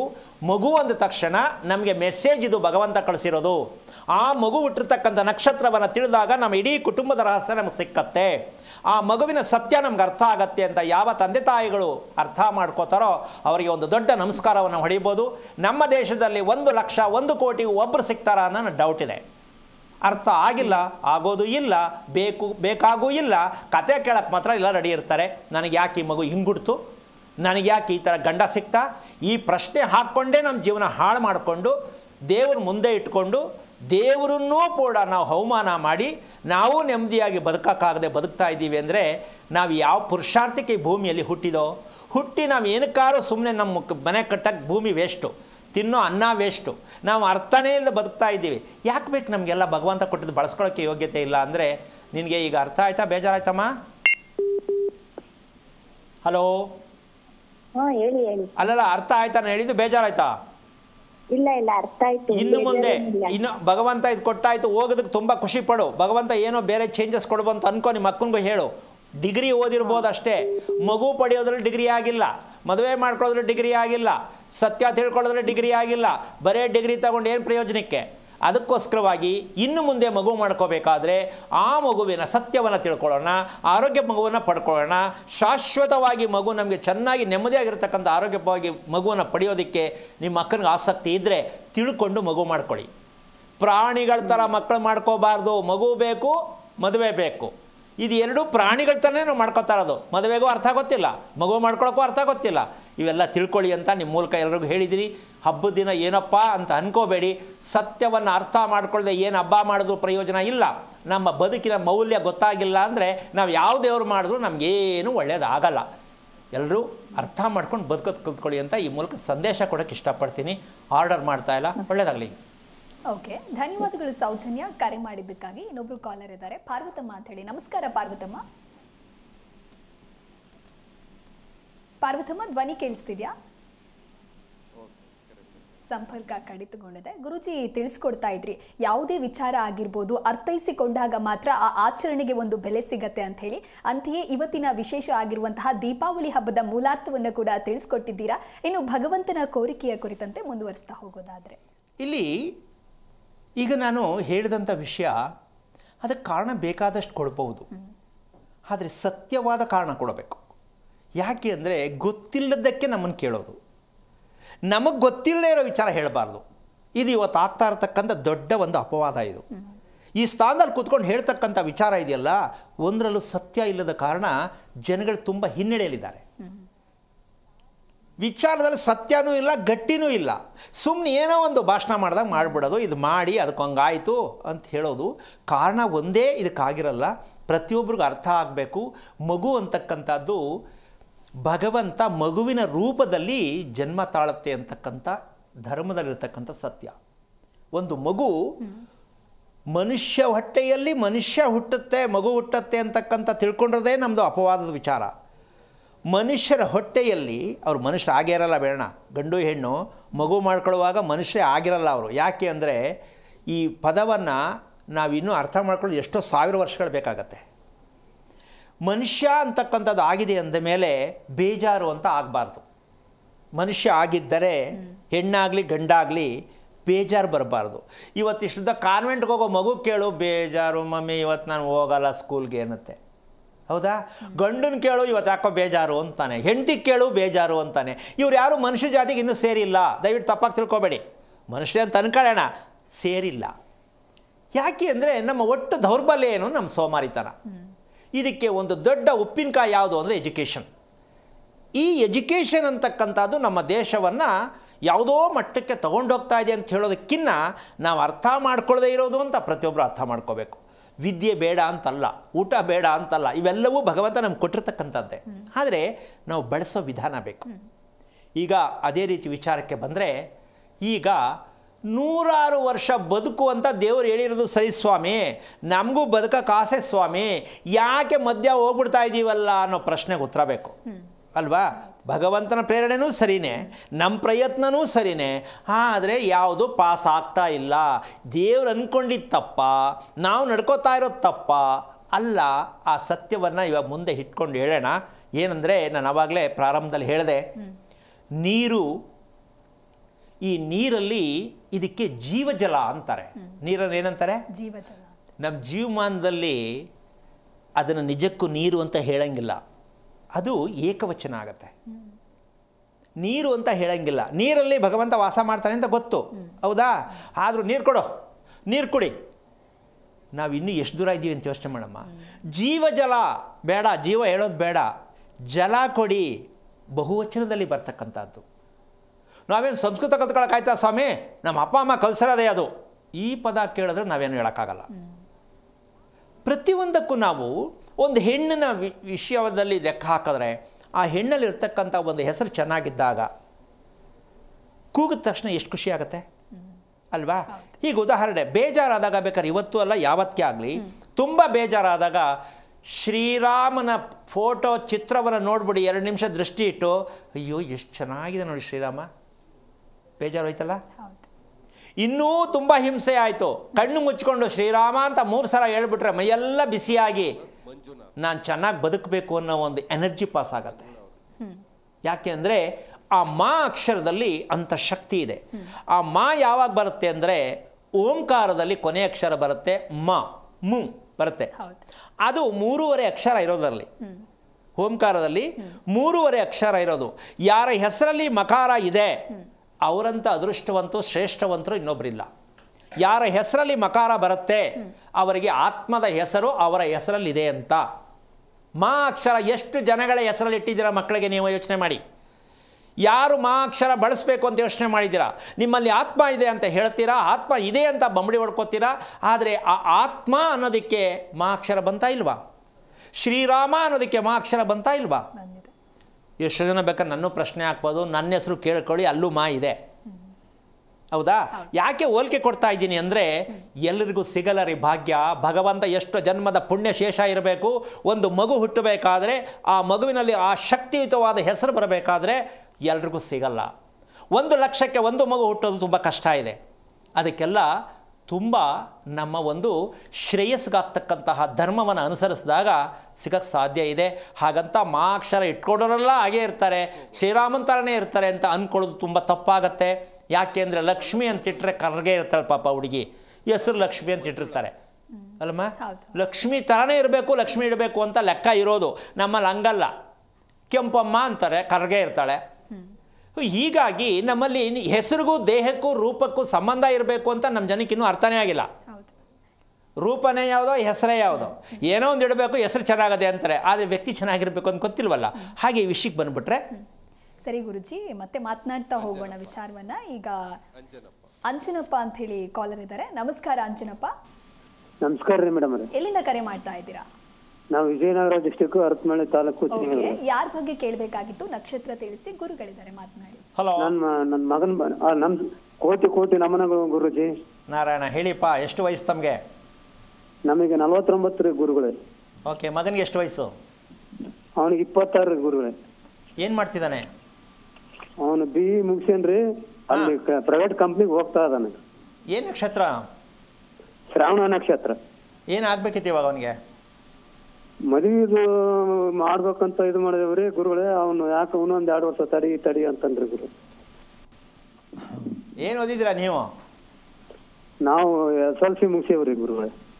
ನಿಮಗೆ ಅಕಸ್ಮಾತ್ ಮಕ್ಕಳು, ಕಾಮನಾಗಿ ಹೇಳ್ತೀನಿ, ಲವ್ ಮಾಡಿ ಇಷ್ಟಪಟ್ಟು ಮದುವೆ ಮಾಡಿಕೊಂಡ್ರೆ ಸರಿ ಅಂತನ ಅಪ್ಪ ಅಮ್ಮನೇ ನೋಡಿ ಮಾಡಬೇಕು ಅನ್ನೋದು ವಿಚಾರ ಯಾವ ಸರಿ ಅಂತೀರಾ ನಿಮ್ಮ ಪ್ರಕಾರ? ನಮಗೆ ಅದು ಇಷ್ಟ ಆಯ್ತಂದ್ರೆ ಅದಕ್ಕೇನ್ರಿ ಒಪ್ಪಿಗೆ ಗುರುಗಳೇ. ಏನು ಲವ್ ಮಾಡ್ಕೊಂಡು ಇಷ್ಟ ಇದೆಯಾ? ಇದೆ ರೀ. ಕ್ರಮೇಣ ಗೊತ್ತಾಗತ್ತೆ ಬಿಡಿ, ಏನು ಇವಾಗ ಅರ್ಜೆಂಟ್ ಏನಿಲ್ಲ. ನೀವೇನು ಜಾಸ್ತಿ ಅವನ ಬಗ್ಗೆ ಯೋಚನೆ ಮಾಡಬೇಕಾಗಿಲ್ಲ. ಮದುವೆ ಕ್ರಮೇಣ ನಿಮಗೆ ಗೊತ್ತಾಗತ್ತೆ, ಮದುವೆ ಆರಾಮ ಮಾಡ್ಕೋತಾನೆ. ನಿಮಗೆ ಸ್ವಲ್ಪ ವಿಷಯ ಗೊತ್ತಾಗ ತಡ ಆಗ್ತಾ ಇದೆ ಅಷ್ಟೇ. ಅರ್ಥ ಆಯ್ತಾ? ಬೇಜಾರಾಯ್ತಾ? ಅರ್ಥ ಆಯ್ತು ಗುರುಗಳೇ. ಅರ್ಥ ಆಯ್ತು ರೀ. ಯಾಕೆ ಅಂದರೆ ಈ ರಾಶಿ ಶ್ರವಣ ನಕ್ಷತ್ರ ಅಂತಕ್ಕಂಥದ್ದು ಮಕರ ರಾಶಿಗೆ ಮದುವೆ ಅಪ್ಪ ಅಮ್ಮ ಕಷ್ಟಪಡಬೇಕಾಗಿಲ್ಲಮ್ಮ. ಅವ್ರು ಆರಿಸ್ಕೊಂಡಿರ್ತಾರೆ. ಅವ್ರು ಆರಿಸ್ಕೊಳ್ಳೋದು ತಥಾಸ್ತು ಅಂತ ಹೇಳಿದ್ರೆ ಸಾಕು. ಅದು ಹೇಳ್ಬೇಕಾ ಬೇಡವಾ ಅಂತ ಯೋಚನೆ ಮಾಡ್ತಾ ಇದ್ದಾರೆ ಅಷ್ಟೇ. ಇವರು ಶ್ರಮ ಬೀಳಬೇಕಾದ ಅವಶ್ಯಕತೆ ಇಲ್ಲ. ಯಾಕೆ ಇದು ಹೆಂಗೆ ಹೇಳೋಕ್ಕೆ ಸಾಧ್ಯ ಆಗತ್ತೆ? ಅಲ್ಲ, ಅವರು ನೋಡಿಲ್ಲ ಮಾಡಿಲ್ಲ, ಅವ್ರು ಲವ್ ಮಾಡ್ತಾರೆ ಅಂತ ಹೆಂಗೆ ಹೇಳ್ತೀರಾ ಅಂದರೆ, ಆ ನಕ್ಷತ್ರ ಹೆಸರು ಹೇಳ್ಬಿಟ್ರೆ ಅಪ್ಪ ಅಮ್ಮನ ಕೈಲಿ ಅಕ್ಷತೆ ಹಾಕಿಸ್ಕೋತಾರಾ, ಅಥವಾ ಇವರೇ ಅಪ್ಪ ಅಮ್ಮನಿಗೆ ಅಕ್ಷತೆ ಹಾಕ್ತಾರಾ, ಅಥವಾ ಸ್ಟೇಷನ್ಗೆ ಅಪ್ಪ ಅಮ್ಮನ ಕರೆಸ್ಕೋತಾರಾ, ಇದೆಲ್ಲ ನಮ್ಗೆ ಗೊತ್ತಾಗ್ಬಿಡುತ್ತೆ. 27 ನಕ್ಷತ್ರನೂ ಮುಂದೆ ಇಟ್ಟರೆ, 12 ರಾಶಿನೂ 12 ಲಗ್ನನೂ ಮುಂದೆ ಇಟ್ಟರೆ 3 ತಿಂಗಳು ಎಪಿಸೋಡ್ ಪೂರ್ತಿ ಮಾಡ್ಬಿಡ್ಬೋದು. ಈ ನಕ್ಷತ್ರ ಹುಟ್ಟಿದ ಮಗು ವಂಶದಲ್ಲಿ ಏನೆಲ್ಲ ಮಾಡುತ್ತೆ, ಅಪ್ಪ ಅಮ್ಮನಿಗೆ ಬುದ್ಧಿ ಕಲಿಸುತ್ತಾ ಅಥವಾ ಅಪ್ಪ ಅಮ್ಮನೇ ಮಗು ಬುದ್ಧಿ ಕಲಿಸುತ್ತಾ ಅನ್ನೋ ನಕ್ಷತ್ರಗಳು ತುಂಬ ರಹಸ್ಯಕರವಾಗಿರ್ತಕ್ಕಂಥ ವಿಚಾರ ಇದೆ. ಸಂದರ್ಭಕ್ಕನುಸಾರವಾಗಿ ಆಯಾ ನಕ್ಷತ್ರಕ್ಕನುಸಾರವಾಗಿ ನಾನು ಹೇಳ್ತಾ ಹೋಗ್ತೀನಿ, ತಿಳ್ಕೊತಾ ಹೋಗಿ ಅಷ್ಟೇ, ತಲೆ ಕೆಡಿಸ್ಕೋಬೇಡಿ. ಮದುವೆ ಆಗಬೇಕಷ್ಟೇ, ಹೆಂಗೋ ಆಗಲಿ ಬಿಡ್ರಿ ಅನ್ನೋ ಮಟ್ಟಕ್ಕಿರುತ್ತೆ ಶ್ರವಣ ನಕ್ಷತ್ರ. ಕಾರಣ, ಹಿರಿಯರ ಆಶೀರ್ವಾದವನ್ನು ಪಡೆದೇ ಇರತಕ್ಕಂಥದ್ದು. ಒಂದು ಯಾವುದೇ ಶಾಸ್ತ್ರ, ಪೂಜೆ, ಮನೆ, ದಾಂಪತ್ಯ ನೆಮ್ಮದಿಯಾಗಿ ಕಾಲ ಕಳೆದಿದ್ದೀವಿ ಅಂತ ಯಜಮಾನ್ರೆ ನಿಮ್ಗೆ ಅನಿಸಿದೆಯಾ? ನೀವು ಮದುವೆ ಮಾಡಿಕೊಂಡ ಮೇಲೆ, ನಿಮ್ಮ ತಂದೆ ತಾಯಿ ಮದುವೆ ಮಾಡ್ಕೊಂಡ ಲೆಕ್ಕದಲ್ಲಿ ಇದು ನಿಮಗೆ ತೃಪ್ತಿಯಾಗಿದೆ ಅಂತ ಅನಿಸಿದೆಯಾ? ತೃಪ್ತಿ ಅಂತಿಲ್ಲ ಗುರುಗಳೇ. ಈಗ ಅರ್ಥ ಆಯ್ತಾ? ಬೇಜಾರಾಯ್ತಾ ನಾನು ಹೇಳಿದ್ದು? ಅರ್ಥ ಆಯ್ತು ರೀ ಗುರು. ಮೊದಲು ದಯವಿಟ್ಟು ಅವ್ನಿಗೇನು ಕೇಳಕ್ಕೆ ಹೋಗ್ಬೇಡಿ, ಏನೋ ಲವ್ ಯು ಮಾಡಿದ್ಯಾ ಅಂತ ಏನು ಕೇಳಕ್ಕೆ ಹೋಗ್ಬೇಡಿ. ನೀವು ಮಾಡಬೇಕಾದ ಕೆಲಸ ಇಷ್ಟೇ, ಶ್ರವಣ ನಕ್ಷತ್ರದ ಮಗು ಹುಟ್ಟಿದೆ ಅಂದ ಮೇಲೆ ನಾನು ನನ್ನ ಮಗನನ್ನು ಈಗ ಸರಿ ಮಾಡೋದಕ್ಕೆ, ಅಂದರೆ ಅವನೂ ನೆಮ್ಮದಿ ಆಗಬೇಕು, ನಾನೂ ನೆಮ್ಮದಿ ಆಗಬೇಕು ಅಂತ ಆಸೆ ಇದೆಯಾ ನಿಮಗೆ? ಹಲೋ ಹಲೋ, ನಿಮ್ಮ ಮಗನಿಗೂ ನೆಮ್ಮದಿ ಆಗಬೇಕು, ನಮಗೂ ನೆಮ್ಮದಿ ಆಗಬೇಕು ಅಂತ ಆಸೆ ಇದೆಯಾ ನಿಮಗೆ? ಆಸೆ ಐತಿ ರೀ. ಹಾಗಿರಬೇಕಾದ್ರೆ ನೀವು ಮದುವೆ ಬಗ್ಗೆ ಒಂದನ್ನು ಬಿಟ್ಟು ಕುಟುಂಬನೇ ಚೆನ್ನಾಗಿರಬೇಕಂದ್ರೆ ನೀವು ಮೊದಲು ನಿಮ್ಮ ಮಗ ಹುಟ್ಟಿದ್ದಂಥ ಪ್ರತಿಯೊಂದು ವಿಷಯವನ್ನು ತಿಳ್ಕೊಂಡು, ಕುಂಡಲಿ ಜಾತಕ ಇದ್ರೆ ತೊಗೊಂಡು ನಿಮ್ಮ ಮಗನ ಕರ್ಕೊಂಡು, ಮದುವೆಗೆ ಅಂತ ಅಲ್ಲ, ನಮ್ಮ ಮಗನ ಮದುವೆಯ ರಹಸ್ಯ ಹೇಗಿದೆ, ಹೇಗಿರುತ್ತೆ, ಈ ಸತ್ಯವನ್ನು ತಿಳ್ಕೊಳ್ಳೋಕೆ ಪ್ರಯತ್ನ ಮಾಡಿದ್ರೆ ನೋಡಿಯಪ್ಪ, ಇಡೀ ಕುಟುಂಬಕ್ಕೆ ನೆಮ್ಮದಿ ಸಿಗತ್ತೆ. ಮದುವೆ ಮಾಡ್ಕೊಳ್ಳೋರು ಒಬ್ಬರಿಗೆ ನೆಮ್ಮದಿ ಸಾಲದು, ಇಡೀ ಕುಟುಂಬಕ್ಕೆ ನೆಮ್ಮದಿ ಬೇಕು ಅಂದರೆ ಈ ಸತ್ಯ ಪ್ರತಿ ತಂದೆಗಳು ಅರ್ಥ ಮಾಡ್ಕೊಳ್ಳಿ. ಹೆಣ್ಣಾರು ಹುಟ್ಟಿರಲಿ, ಗಂಡಾರು ಹುಟ್ಟಿರಲಿ, ಮದುವೆ ಯಾವಾಗ ಆಗತ್ತೆ ಕೇಳಬೇಡಿ, ಮದುವೆ ಹೇಗಾಗತ್ತೆ ಕೇಳಿ. ಕುಂಡಲಿಯಲ್ಲಿರೋದು ಯಾವಾಗ ಆಗತ್ತೆ ಇಲ್ಲ, ಅದು ಸುಳ್ಳು ಹೇಳ್ತಾ ಇರೋದು. ಅಮಾವಾಸ್ಯೆ ಕಳೆದ ಮೇಲೆ ಆಗುತ್ತೆ, ಸಂಕ್ರಾಂತಿ ಕಳೆದ ಮೇಲೆ ಹೇಳ್ತಾ, ಅದೆಲ್ಲ ಸುಳ್ಳದು, ಅದು ಶಾಸ್ತ್ರದಲ್ಲಿಲ್ಲ. ಮದುವೆ ಹೇಗಾಗತ್ತೆ ಅದು ಕುಂಡಲಿಯಲ್ಲಿರುತ್ತೆ. ನೀವು ಮಕ್ಕಳ ವಿಷಯ ಕೇಳಬೇಕಾದ್ರೆ ಮದುವೆ ಎಲ್ಲಿ ಮಾಡ್ಕೋತಾನೆ, ತಿರುಪ್ತಿಲಿ ಮಾಡ್ಕೋತಾನ, ಧರ್ಮಸ್ಥಳ ಮಾಡ್ತಾನೆ, ಹೋಯ್ತಾ ಸರ್ಕಲಲ್ಲಿ ತಾಲಿ ಕಟ್ತಾನ, ಅಥವಾ ಹುಡುಗಿನೇ ಇವನಿಗೆ ತಾಲಿ ಕಟ್ತಾಳ, ಇದೆಲ್ಲ ಸತ್ಯ ಗೊತ್ತಾಗತ್ತೆ. ಯಾವಾಗ ಮದುವೆ ಆಗುತ್ತೆ ಸುಳ್ಳು, ಇಂಥ ದಿನ ಮದುವೆ ಆಗುತ್ತೆ ಸುಳ್ಳು. ಯಾಕೆಂದ್ರೆ ಇದಕ್ಕೊಂದು ಉದಾಹರಣೆ ಕೊಡ್ತೀನಿ. ಮಗು ಯಾವಾಗ ಹುಟ್ಟುತ್ತೆ ಯಾರು ಹೇಳೋಕ್ಕಾಗತ್ತೆ? ನಮ್ಮ ಯಾವುದೆಲ್ಲೇನಲ್ಲಿ ಬನ್ನಿ, ವ್ಯಕ್ತಿ ಯಾವಾಗ ಸಾಯ್ತಾನೆ ಅಂತ ಯಾರು ಹೇಳೋಕ್ಕಾಗತ್ತಾ? ನಮ್ಮ ಭಾರತ ದೇಶದಲ್ಲ ರೀ, ವಿಶ್ವದಲ್ಲಿ ಇವೆರಡು ಯಾವ ಕೈಲೂ ಹೇಳೋಕ್ಕಾಗೇ ಇಲ್ಲ. ಅಂದಮೇಲೆ ಶಾಸ್ತ್ರ ಜ್ಯೋತಿಷ ಹೇಳ್ತೀನಿ ಅಂದರೆ ಝೀರೋನಲ್ಲಿದೆ ಅಂತ ತಿಳ್ಕೊಳ್ಳಿ. ನೀವು ಕೇಳಬೇಕಾದ ಪ್ರಶ್ನೆ ಯಾರಿಗೆ ಆದರೂ ಅಷ್ಟೇ, ಮದುವೆ ಹೇಗಾಗತ್ತೆ? ಅದು 5 ವರ್ಷಕ್ಕೆ ಆಗತ್ತಾ? ಅದು ಒಂದು ಹೆಸರು ಕೊಟ್ಬಿಡೋಣ. 7 ವರ್ಷಕ್ಕೆ ಆಗತ್ತಾ? ಮೆಚೂರ್ ಆಗಿ ಮುಂಚೆನೇ ನಡೆಯುತ್ತಾ ದುರ್ಘಟನೆಗಳು? ಎಲ್ಲವೂ ಸತ್ಯ ಗೊತ್ತಾಗತ್ತೆ. ಹೇಗಾಗತ್ತೆ ಅಷ್ಟೇ, ಯಾವಾಗತ್ತೆ ಬೇಡ. ಈ ಸತ್ಯ ಅರ್ಥ ಮಾಡ್ಕೊಳ್ಳಿ. ನಿಮ್ಮ ಮೂಲಕ ಎಲ್ರಿಗೂ ಹೇಳಿದ್ದೀನಿ. ಯಜಮಾನ್ರೆ ಬೇಜಾರು ಮಾಡ್ಕೋಬೇಡಿ, ವಿಷಯ ತಿಳ್ಕೊಳ್ಳಿ. ಒಳ್ಳೆಯದಾಗಲಿ. ಓಕೆ, ಧನ್ಯವಾದಗಳು ಅಂಜನಪ್ಪ ಕರೆ ಮಾಡಿದ್ದಕ್ಕಾಗಿ. ವೀಕ್ಷಕರೇ, ಗುರೂಜಿ ತಿಳಿಸ್ಕೊಡ್ತಾ ಇದ್ರು ಭಗವಂತನ ಕೋರಿಕೆ ಏನು ಅಂತ ಹೇಳಿ. ಈ ಕುರಿತಂತೆ ಮತ್ತಷ್ಟು ಮಾತನಾಡ್ತಾ ಹೋಗೋಣ. ಒಬ್ರು ಕಾಲರ್ ಇದ್ದಾರೆ, ಮಂಜುನಾಥ್ ಅಂತ ಹೇಳಿ. ನಮಸ್ಕಾರ ಮಂಜುನಾಥ್. ಮೇಡಮ್ ನಮಸ್ತೆ ಮೇಡಮ್. ಎಲ್ಲಿಂದ ಕರೆ ಮಾಡ್ತಾ ಇದ್ದೀರಾ? ಮೇಡಮ್ ನಾವು ತುಮಕೂರಿಂದ ಕರೆ ಮಾಡ್ತಿದ್ದೀವಿ. ಯಾರ ಬಗ್ಗೆ ಕೇಳಬೇಕಾಗಿತ್ತು? ನಕ್ಷತ್ರ ತಿಳಿಸಿ, ಗುರುಗಳಿದ್ದಾರೆ, ಮಾತನಾಡಿ. ಹಲೋ ಗುರುಗಳೇ ನಮಸ್ಕಾರ ಗುರುಗಳೇ. ನಾರಾಯಣ, ಹೇಳಿ ನಕ್ಷತ್ರ. ಗುರುಗಳೇ ಪುಬ್ಬ ನಕ್ಷತ್ರ. ಓಕೆ, ಎಷ್ಟು ವಯಸ್ಸು? ಗುರುಗಳೇ ಈಗ 1 ತಿಂಗಳು 25 ದಿನ ಆಗಿದೆ ಗುರುಗಳೇ. ಗಂಡು ಮಗು. ಮೊದಲನೇ ಮಗುನಾ? ಇಲ್ಲ, 2ನೇ ಮಗು. ಓಕೆ, ಮೊದಲನೇ ಮಗು ನಕ್ಷತ್ರ ಯಾವುದು? ಅದು ಪೂರ್ವಭದ್ರ ನಕ್ಷತ್ರ. ಓಕೆ, ಹೆಣ್ಮಗಳು. ಹೆಣ್ಮಗಳು. ಎಷ್ಟು ವಯಸ್ಸು ಅದಕ್ಕೆ? ಅವ್ರಿಗೆ ಇವಾಗ 4 ತುಂಬ 5 ನಡೀತಾ ಇದೆ. ಓಕೆ, ಆರೋಗ್ಯವಾಗಿದ್ದಾಳ ಪಾಪು? ಆರೋಗ್ಯವಿದೆ ಗುರುಗಳೇ. ಓಕೆ, ನೀವೇನು ಮಾಡ್ತೀರಾ? ನಾವು ಒಂದು ಸ್ವಂತ ಬಿಸ್ನೆಸ್ ಮಾಡ್ತಾ ಇದ್ದೀವಿ. ಓಕೆ, ಮನೆ ಎಷ್ಟು ವರ್ಷದ್ದು? ಮನೆ ಸುಮಾರು ಒಂದು 25ರಿಂದ 30 ವರ್ಷದ್ದು ಗುರುಗಳೇ. ನೀವೇ ಕಟ್ಸಿದ್ದಾ? ಇಲ್ಲ, ನಮ್ಮ ತಾತ ಅವ್ರು ಕಟ್ಸಿದ್ದು. ಓಕೆ, ಈಗ ಏನು ಉದ್ದೇಶಕ್ಕೆ ಮಾಡಿದ್ರಿ? ಅದೇ ಈಗ ಮಗ ಈಗ ಪುಬ್ಬ ನಕ್ಷತ್ರದಲ್ಲಿ ಹುಟ್ಟಿರೋದು. ಹಾಗಾಗಿ ಏನಕ್ಕೆ ನಮಗೆ ಪುಬ್ಬ ನಕ್ಷತ್ರದಲ್ಲಿ ಮಗು ಬಂತು. ನಾನು ಈಗ ಸುಮಾರು ಒಂದು 2 ತಿಂಗಳಿಂದ ನಿಮ್ ಪ್ರೋಗ್ರಾಮ್ ನೋಡ್ತಾ ಇದ್ದೀನಿ ಗುರುಗಳೇ. ತುಂಬಾ ಚೆನ್ನಾಗಿ ಮೂಡ್ ಬರ್ತಾ ಇದೆ. ಆಶ್ಚರ್ಯ ಆಯ್ತಾ? ಹೌದು ಗುರುಗಳೇ. ಕೋಪ ಬರ್ಲಿಲ್ವಾ? ಕೋಪ ಏನಿಲ್ಲ ಗುರುಗಳೇ, ತಿಳ್ಕೊಬೇಕು ಅಂತ ಏನೋ ಒಂದು ಇದು ಬಂತು. ಅದಕ್ಕೆ ನೋಡೋಣ ಕಾಲ್ ಕನೆಕ್ಟ್. ಮೊದಲನೇ ಮಗು ಬಗ್ಗೆ ತಿಳ್ಕೊಂಡಿದ್ದೀರಾ ಹೋಗ್ಲಿ? ಇಲ್ಲ ಗುರುಗಳೇ, ತಿಳ್ಕೊಂಡಿಲ್ಲ. ನಾನು ಈಗ ನಿಮ್ ಪ್ರೋಗ್ರಾಮ್ ನೋಡ್ತಿರೋದೇ ಒಂದು 2 ತಿಂಗಳಿಂದ ಅಷ್ಟೇ. ಓಕೆ, ಈಗ ಪುಬ್ಬ ನಕ್ಷತ್ರದ ಮಗು ಏನಕ್ಕೆ ಬಂತು ಅನ್ನೋ ಪ್ರಶ್ನೆನಾ? ಹೌದು ಗುರುಗಳೇ. ಓಕೆ, ಮಗು ರಾತ್ರಿ ನಿದ್ದೆ, ಹಗಲಿನ ನಿದ್ದೆ, ಮಗು ಮಲಗ್ತಕ್ಕಂಥದ್ದು 1 ತಿಂಗಳ ಮಗು ಅಂತ ಹೇಳ್ತಿದ್ದೀರಾ ಅಲ್ವಾ? ಹೌದು ಗುರು. ಹೌದು ಹೌದು. ಆ ಮಗು ರಾತ್ರಿ ನಿದ್ದೆ ಕ್ವಾಲಿಟಿ ಇದೆಯಾ, ಹಗಲು ನಿದ್ದೆ ಕ್ವಾಲಿಟಿ ಇದೆಯಾ? ಪದೇ ಪದೇ ಎಚ್ಚರಿಕೆ ಆಗೋದು ಹಗಲಲ್ಲ, ರಾತ್ರಿ ಇಲ್ಲ? ಗುರುಗಳೇ, ಬೆಳಗ್ಗೆನೇ ನಿದ್ದೆ ಜಾಸ್ತಿ, ರಾತ್ರಿ ನಿದ್ದೆ ಕಮ್ಮಿ. ಪದೇ ಪದೇ ಎಚ್ಚರಿಕೆ ಆಗೋದು, ಅಳೋದು ಮಾಡುತ್ತೆ. ಹೌದು ಹೌದು ಗುರುಗಳೇ. ಓಕೆ, ಇನ್ನು 2ನೇ ವಿಷಯ, ಮಗು ಹೊಟ್ಟೆಯನ್ನು ಸ್ವಲ್ಪ ಮುಟ್ಟು ನೋಡಿ, ಸ್ವಲ್ಪ ಗಟ್ಟಿ ಇರುತ್ತೆ. ಗಮನಿಸ್ಬೇಕು, ಸುಮ್ಮನೆ ನಾನು ಹೇಳೋದಕ್ಕೂ ಅನ್ಕೊಳ್ಳೋದಲ್ಲ. ಇಲ್ಲ ಗುರುಗಳೇ, ಗಮನಿಸ್ತೀವಿ ಗುರುಗಳೇ. ಯಾಕೆ ಈ ವಿಷಯ ಹೇಳ್ತೀನಿ ಅಂದರೆ, ಈ ರಾತ್ರಿ ನಿದ್ದೆ ಹಗಲು ನಿದ್ದೆಯಲ್ಲಿ ಮಕ್ಕಳು ಟಾರ್ಚರ್, ಹಿಂಸೆ ಕೊಡೋಕ್ಕೆ ಅಪ್ಲಿಕೇಶನ್ ಹಾಕಿರತ್ತೆ. ಇದು ಏನು, ಸಿಂಹರಾಶಿ ಮಗು ಹುಟ್ಟಿದ್ರೆ ತಂದೆ ತಾಯಿಗಳಿಗೆ 144 ಸೆಕ್ಷನ್ ನಿಂತಲ್ಲೇ ನಿಲ್ಬೇಕು. ಅಂದರೆ ಕರೆಕ್ಟಾಗಿ ನಿದ್ದೆ ಮಾಡೋಕ್ಕೆ ಬಿಡಲ್ಲ. ಯಾವುದು? ಈ ಮಗು ರಾತ್ರಿ ಪದೇ ಪದೇ ಎಚ್ಚರಿಕೆ ಆದರೆ ಅಮ್ಮನಿಗೂ ಕಷ್ಟ, ಅಪ್ಪನಿಗೂ ಕಷ್ಟ, ಮಗುಗೂ ಕಷ್ಟ. ಅಂದರೆ ಆರೋಗ್ಯವಂತವಾದ ಮಗು ಜನಿಸಿಲ್ಲ. ಏನು ಆರೋಗ್ಯ ಅಂದರೆ ಊಟದ ಕ್ರಮ, ನೀರು ಕುಡಿಯೋದು, ಊಟ ಮಾಡೋದು, ಟೈಮ್ ಟೇಬಲು, ಗಂಡ ಹೆಂಡ್ತಿದು ಚೆನ್ನಾಗಿಲ್ಲ. ಮಗುವಿನ ತಂದೆ ತಾಯಿ ನೀರು ಕುಡಿಯೋದು, ಊಟ ಮಾಡೋದು ಪ್ರಜ್ಞೆ ಇಲ್ಲದ ರೀತಿಯಲ್ಲಿ ಯಾವಾಗಲೂ ಕುಡಿಯೋದು, ಯಾವಾಗಲೂ ತಿನ್ನೋ ಅಭ್ಯಾಸ. ನಿಮ್ಗೆ ಅರ್ಥ ಆಯ್ತಾ? ಬೇಜಾರಾಗ್ತಾ ಇದೆಯಾ? ಇಲ್ಲ, ಅರ್ಥ ಆಗ್ತಾಯಿದೆ ಗುರುಗಳೇ. ನಿಮಗೆ ಈ ಅಭ್ಯಾಸ, ನಿಮ್ಮ ಗಂಡ ಹೆಂಡತಿ ಅಭ್ಯಾಸದಲ್ಲಿ ಈ ನೀರು ಕುಡಿಯೋದು, ಊಟ ಮಾಡ್ತಕ್ಕಂಥದ್ದು ಸಮಯ ಕರೆಕ್ಟಾಗಿದೆ ಅನ್ಸುತ್ತಾ? ಹೆಂಗೋ ಅಡ್ಜಸ್ಟ್ ಮಾಡ್ಕೊಂಡ್ಬಿಡ್ತೀವಿ ಅಂತೀರಾ? ಇಲ್ಲ ಗುರುಗಳೇ, ನಮ್ಮ ಮನೆಯವ್ರದ್ದು ಸ್ವಲ್ಪ ನೀವು ಹೇಳ್ದಂಗೆ ಅವ್ರದ್ದು ಊಟ ತಿಂಡಿ ಕ್ರಮ ಸರಿಯಾಗಿಲ್ಲ. ಈಗ ನೀವು ಮದುವೆ ಮಾಡ್ಕೊಂಡ್ಮೇಲೆ ನಿಮ್ಮ ಹೆಂಡ್ತಿನ ಕೂರಿಸ್ಕೊಂಡು ಊಟನ ಮಾಡು ಸರಿಯಾಗಿ, ನಾನೇ ಊಟಕ್ಕೆ ಹಾಕ್ತೀನಿ, ಇಲ್ಲ ನೀನು ನನಗೆ ಊಟಕ್ಕೆ ಹಾಕು, ನಾನು ನಿನಗೆ ಊಟಕ್ಕೆ ಹಾಕ್ತೀನಿ ಅಂತ ಯಾವತ್ತು ಹೇಳಿಲ್ವಾ ನೀವು? ಇಲ್ಲ ಗುರುಗಳೇ, ಎಲ್ಲ ಒಟ್ಟಲ್ಲಿ ಜೊತೆಯಲ್ಲೇ ಕುತ್ಕೊಂಡು ಊಟ ಮಾಡ್ತೀವಿ ಗುರುಗಳೇ. ಸಂಜೆ ಎಲ್ಲ ಮನೇಲಿ ಊಟ ಮಾಡ್ತೀವಿ. ಬೆಳಗ್ಗೆ ಹೊತ್ತು ಅದೇ ಯಾವಾಗ ಊಟ ತಿಂಡಿ. ನೀವಿಬ್ರು ಕೂತ್ಕೊಂಡ್ರೆ ಊಟ ಬೇಗ ಮುಗಿಸೋದು ಯಾರು? ನಾನೇ ಗುರುಗಳೇ. ಓಕೆ, ಬೇಗ ಕೋಪ ಬರೋದು ಯಾರಿಗೆ ನಿಮ್ಮಿಬ್ಬರಲ್ಲಿ? ನನಗೇನೆ. ಈಗ ಅರ್ಥ ಆಯ್ತಲ್ಲ? ಬೇಗ ಯಾರು ಬಗ ಅಂತ ತಿಂತಾರೆ ಅವರು ಉಗ್ರವಾದಿಗಳೇ. ಇವ್ರಿಗೆ ಹಾರ್ಟ್ದು ಯಾವಾಗಂದ್ರೆ ಅವಾಗ ಕೈ ಕೊಡುವಂಥ ಸಾಧ್ಯತೆ. ಪ್ರತಿ ಕ್ಷಣ ಯಾರು ಕೋಪ ಮಾಡ್ತಾರೆ, ಹಾರ್ಟು ನಿಮ್ಮದಲ್ಲ, ಪಕ್ಕದ ಮನೆಯವ್ರದ್ದು. ಯಾವಾಗ ಕೈ ಕೊಡುತ್ತೋ ಗೊತ್ತಿಲ್ಲ. ಹಾರ್ಟು, ಹೃದಯಕ್ಕೆ ಸಂಬಂಧಪಟ್ಟಂತಹ ಸಮಸ್ಯೆಗಳು ಇವತ್ತು ಚಿಕ್ಕ ಚಿಕ್ಕ ಮಕ್ಕಳಿಗೆ ಯಾಕೆ ಆಗ್ತಾ ಇದೆ? ಬೇಗ ಯಾರು ಟಾಟಾ ಮಾಡಿ ಏನಕ್ಕೆ ಹೋಗ್ತಾ ಇದ್ದಾರೆ ಅಂದರೆ, ಅತಿ ಕೋಪ ಮಾಡುವ ಕುಟುಂಬದಲ್ಲಿ ಗಂಡ ಇರಲಿ, ಹೆಂಡತಿ ಇರಲಿ, ಮಕ್ಕಳಾಗಲಿ, ಹೃದಯ ನಿಮ್ಮದಲ್ಲ, ಮರ್ತು ಬಿಡಬೇಕು. ಯಾವಾಗ ಟುಸ್ ಪಟಾಕಿ ಆಗುತ್ತೋ ಗೊತ್ತಿಲ್ಲ. ಇವತ್ತು ಪಟಾಕಿ ಹೊಡೆಯೋದಲ್ಲ, ನಿಮ್ಮ ಹೃದಯ ಟುಸ್ ಪಟಾಕಿ ಯಾವಾಗ ಆಗುತ್ತೆ ಗೊತ್ತಿಲ್ಲ. ಕೋಪ ಇಲ್ಲದೆ, ಬೇಜಾರಿಲ್ಲದೆ ಮನುಷ್ಯ ಆಗೋಕ್ಕಾಗತ್ತಾ ಅಂದರೆ ಅದಕ್ಕೆ ಉತ್ತರ ನಾನು ಕೊಡೋಕ್ಕಾಗಲ್ಲ. ಆ ರೀತಿ ಬದುಕಬೇಕ್ರಿ. ಕೋಪ ಬರಲೇಬಾರ್ದು, ಬೇಜಾರು ಆಗಲೇಬಾರ್ದು ಅಂತಲ್ಲ. ಅದು ಯಾವತ್ತೂ ಒಂದು ಉಪ್ಪಿನಕಾಯಿ ಥರ ಇರಬೇಕು. ಬೆಳಗಿನ ಸಾಯಂಕಾಲ ತನಕನೂ ಬೇಜಾರು, ಬೆಳಗಿನ ಸಾಯಂಕಾಲ ತನಕನೂ ಕೋಪ ಅಂದರೆ ಮಗು ಯಾಕೆ ಮಾಡ್ಕೋತೀರಾ? ಅದು ಹುಟ್ಟೋದು ಅಂಥದ್ದೇ ಹುಟ್ಟೋದು, ನಿಮಗೆ ಗೋಳಾಕ್ಕೊಳ್ಳೋಕ್ಕೆ, ನಿಮ್ಗೆ ಹಿಂಸೆ ಕೊಡೋಕ್ಕೆ, ನಿಮ್ಗೆ ಅವಮಾನ ಮಾಡೋಕ್ಕೆ. ಇದಕ್ಕೆ ಬೇಕಾ ಮಗು? ಬೇಜಾರಾಯ್ತಾ? ಅರ್ಥ ಆಯ್ತಾ ನಿಮಗೆ?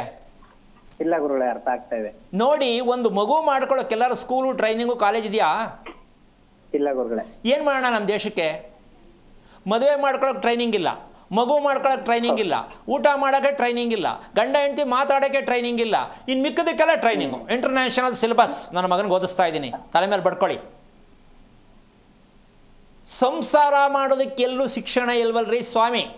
ಅವರೆಂಥ ರಾಜಕೀಯದವರು? ನನ್ನ ಪ್ರಶ್ನೆ, ಸಂಸಾರಕ್ಕಾಗಿ ಒಂದು ಶಿಕ್ಷಣ ಬೇಕಾ ಬೇಡ ಅಣ್ಣ? ಬೇಕು ಗುರುಗಳೇ. ನೀವೆಲ್ಲ ಯಾಕೆ ಸೇರಿ ಒಂದು ಜೊತೆ ಸೇರಿಬಿಟ್ಟು ಒಬ್ಬ ಬಿಗಿಯಾಗಿ ಹಿಡ್ಕೊಂಡು ಮಾಡಿಸ್ಬಾರ್ದು ರೀ? ಊರು ಸೀಮೆದೆಲ್ಲ ಮಾತಾಡಬೇಡ್ರಿ, ರಾಜಕೀಯದವ್ರಿಗೆ ಹೇಳೋದು ನೀವು. ನಮಗೆ ಒಂದು ಶಿಕ್ಷಣ ಕೊಡಿಸಿ. ಪ್ರಪಂಚದಲ್ಲಿ ಎಲ್ರಿಗೂ ಶಿಕ್ಷಣ ಬೇಕು. ಈ ಶಿಕ್ಷಣ ಬಿಟ್ಟು ಮಿಕ್ಕದೆಲ್ಲ ತಗೊಂಡು ನಾವೇನು ಮಾಡೋಣ ಅಂತ ಕೇಳಬೇಕು. ನೀವು ಕೇಳಿದ ತಕ್ಷಣ ಮಾಡ್ತಾರೆ ಅಂತಾನೆ, ಅವ್ರಿಗೆ ಅದು ಗೊತ್ತಿಲ್ವಲ್ಲ, ಮಾಡೋದಿಲ್ಲ ಬಂತು. ಹೌದಲ್ಲ? ಹೌದು ಗುರುಗಳೇ. ಈಗ ಎರಡನೇ ವಿಷಯ ಹೇಳ್ತೀನಿ. ಏನಪ್ಪ ಅಂದರೆ, ಈ ಮಗು ಹುಟ್ಟಿದ್ದಕ್ಕೆ ನಿಮ್ಮ ತಂದೆಯಲ್ಲಿ ತಂದೆ ಇಲ್ಲ ಗುರುಗಳೇ. ನಾಳೆಗೆ ಕರೆಕ್ಟಾಗಿ 1 ವರ್ಷ ಗುರುಗಳೇ. ನೋಡಿ, ನಿಮ್ಮ ತಂದೆ ಮತ್ತೆ ಹುಟ್ಟಿದ್ದಾರೆ ಅಂತ ಅನ್ಕೊಳ್ಳಿ. ನಿಮ್ಮ ಅಪ್ಪ ಮತ್ತೆ ರಿಪೀಟ್ ನಿಮ್ಮ ಹತ್ರ ನಿಮ್ಮ ಹೊಟ್ಟೆಯಲ್ಲಿ ಹುಟ್ಟಿದ್ದಾರೆ ಅಂತ ಅನ್ಕೋಬೇಕು. ನಿಮ್ಮ ಅಪ್ಪನ ನೋಡಿದರೆ ನಿಮ್ಮ ಮಗನ ಕ್ಲೀನಾಗಿ ದೃಷ್ಟಿ ಇಟ್ಟು ನೋಡಿ. ಇಷ್ಟು ನಿಖರವಾಗಿ ಹೇಗೆ ಹೇಳ್ತೀರಾ ನೀವು ಅಂತಂದರೆ, ಈಗ ತಾನೇ ಇವತ್ತು ಕಾರ್ಯಕ್ರಮದಲ್ಲಿ ಹೇಳಿದೆ, ಅರ್ಜೆಂಟ್ ಮಕ್ಕಳಾಗೋದೆಲ್ಲ ರಿಪೀಟ್ ಹೋಗಿರ್ತಾರೆ, ಹಿಂಗೆ ಬರ್ತಾರೆ, ಅವ್ರಿಗೆ ಜಾಗ ಇಲ್ಲ. ಸೊ ಈಗ ನೀವೇನು ಮಾಡಬೇಕು? ಈಗ ನಿಮ್ಮ ಅಪ್ಪನ್ನ ಎಷ್ಟು ಚೆನ್ನಾಗಿ ಪ್ರೀತಿಸಬೇಕು, ಎಷ್ಟು ಚೆನ್ನಾಗಿ ಊಟ ಹಾಕಬೇಕು, ಮಗುನ ಎಷ್ಟು ಚೆನ್ನಾಗಿ ಸಾಕಬೇಕು ಅಂದರೆ ಎಲ್ಲ ನಿಮ್ಮ ಅಪ್ಪನಿಗೆ ಸೇರುತ್ತೆ. ಅದಕ್ಕೆ ನೀವು ಈಗ ಈ ನಕ್ಷತ್ರಕ್ಕೆ ನಾವೇನು ನಡ್ಕೋಬೇಕು, ಮತ್ತು ಈ ಪೂರ್ವಭಾದ ನಕ್ಷತ್ರ ಮೊದಲೇ ಹೆಣ್ಮಗು ಆಗಿದೆ, ಆವಾಗಲೇ ತಿಳ್ಕೊಂಡಿದ್ರೆ ನಿಜವಾಗ್ಲೂ ತುಂಬ ಒಳ್ಳೆಯದಾಗ್ತಿತ್ತು. ತಿಳ್ಕೊಂಡಿಲ್ಲ. ಆ ಮಗುವಿಗೆ ನಿದ್ದೆ ಕ್ಲಾರಿಟಿ ಚೆನ್ನಾಗಿಲ್ಲ, ಮೋಷನ್ಗೆ ಹೋಗ್ತಕ್ಕಂಥದ್ದು ಪ್ರಾಬ್ಲಮ್ ತುಂಬ ಮಗುನಲ್ಲಿದೆ, ನೀವಿನ್ನೂ ಗಮನಿಸಿಲ್ಲ. ಇವೆಲ್ಲ ಸ್ವಲ್ಪ ರಿಪೇರಿ ಮಾಡ್ಕೊಳ್ಳೋಕೆ ಪ್ರಯತ್ನ ಮಾಡಿ. ಮಕ್ಕಳ ಆರೋಗ್ಯಕ್ಕೋಸ್ಕರ ಇದು ಮಾಡಿ ಅಷ್ಟೇ ಹೊರತು ಮಕ್ಕಳು ಮುಂದೆ ಏನಾಗ್ತಾರೆ ಎಲ್ಲೂ ಕೇಳಕ್ಕೆ ಹೋಗ್ಬೇಡಿ. ಆರೋಗ್ಯದ ಬಗ್ಗೆ ತಿಳ್ಕೊಳ್ಳೋಕೆ ಪ್ರಯತ್ನ ಮಾಡಿ. ಒಳ್ಳೆಯದಾಗಲಿ. ಓಕೆ, ಧನ್ಯವಾದಗಳು ಮಂಜುನಾಥ್ ಕರೆ ಮಾಡಿದ್ದಕ್ಕಾಗಿ. ಮೈಸೂರಿನಿಂದ ಮಲ್ಲಿಕಾರ್ಜುನ್ ಅಂತ ಹೇಳಿ ಕರೆ ಮಾಡಿದ್ದಾರೆ. ನಮಸ್ಕಾರ ಮಲ್ಲಿಕಾರ್ಜುನ್. ನಮಸ್ಕಾರ. ಯಾರ ಬಗ್ಗೆ ಕೇಳಬೇಕಾಗಿತ್ತು? ಗುರುಜಿ ಇದ್ದಾರೆ, ಮಾತನಾಡಿ. ಹಲೋ. ಓಕೆ, ನನ್ನ ಮಗಳ ಬಗ್ಗೆ ಕೇಳಬೇಕಾಗಿತ್ತು ಸರ್. ಹಲೋ. ನನ್ನ ಮಗಳ ಬಗ್ಗೆ ಕೇಳಬೇಕಾಗಿತ್ತು ಸರ್. ಮಗಳ?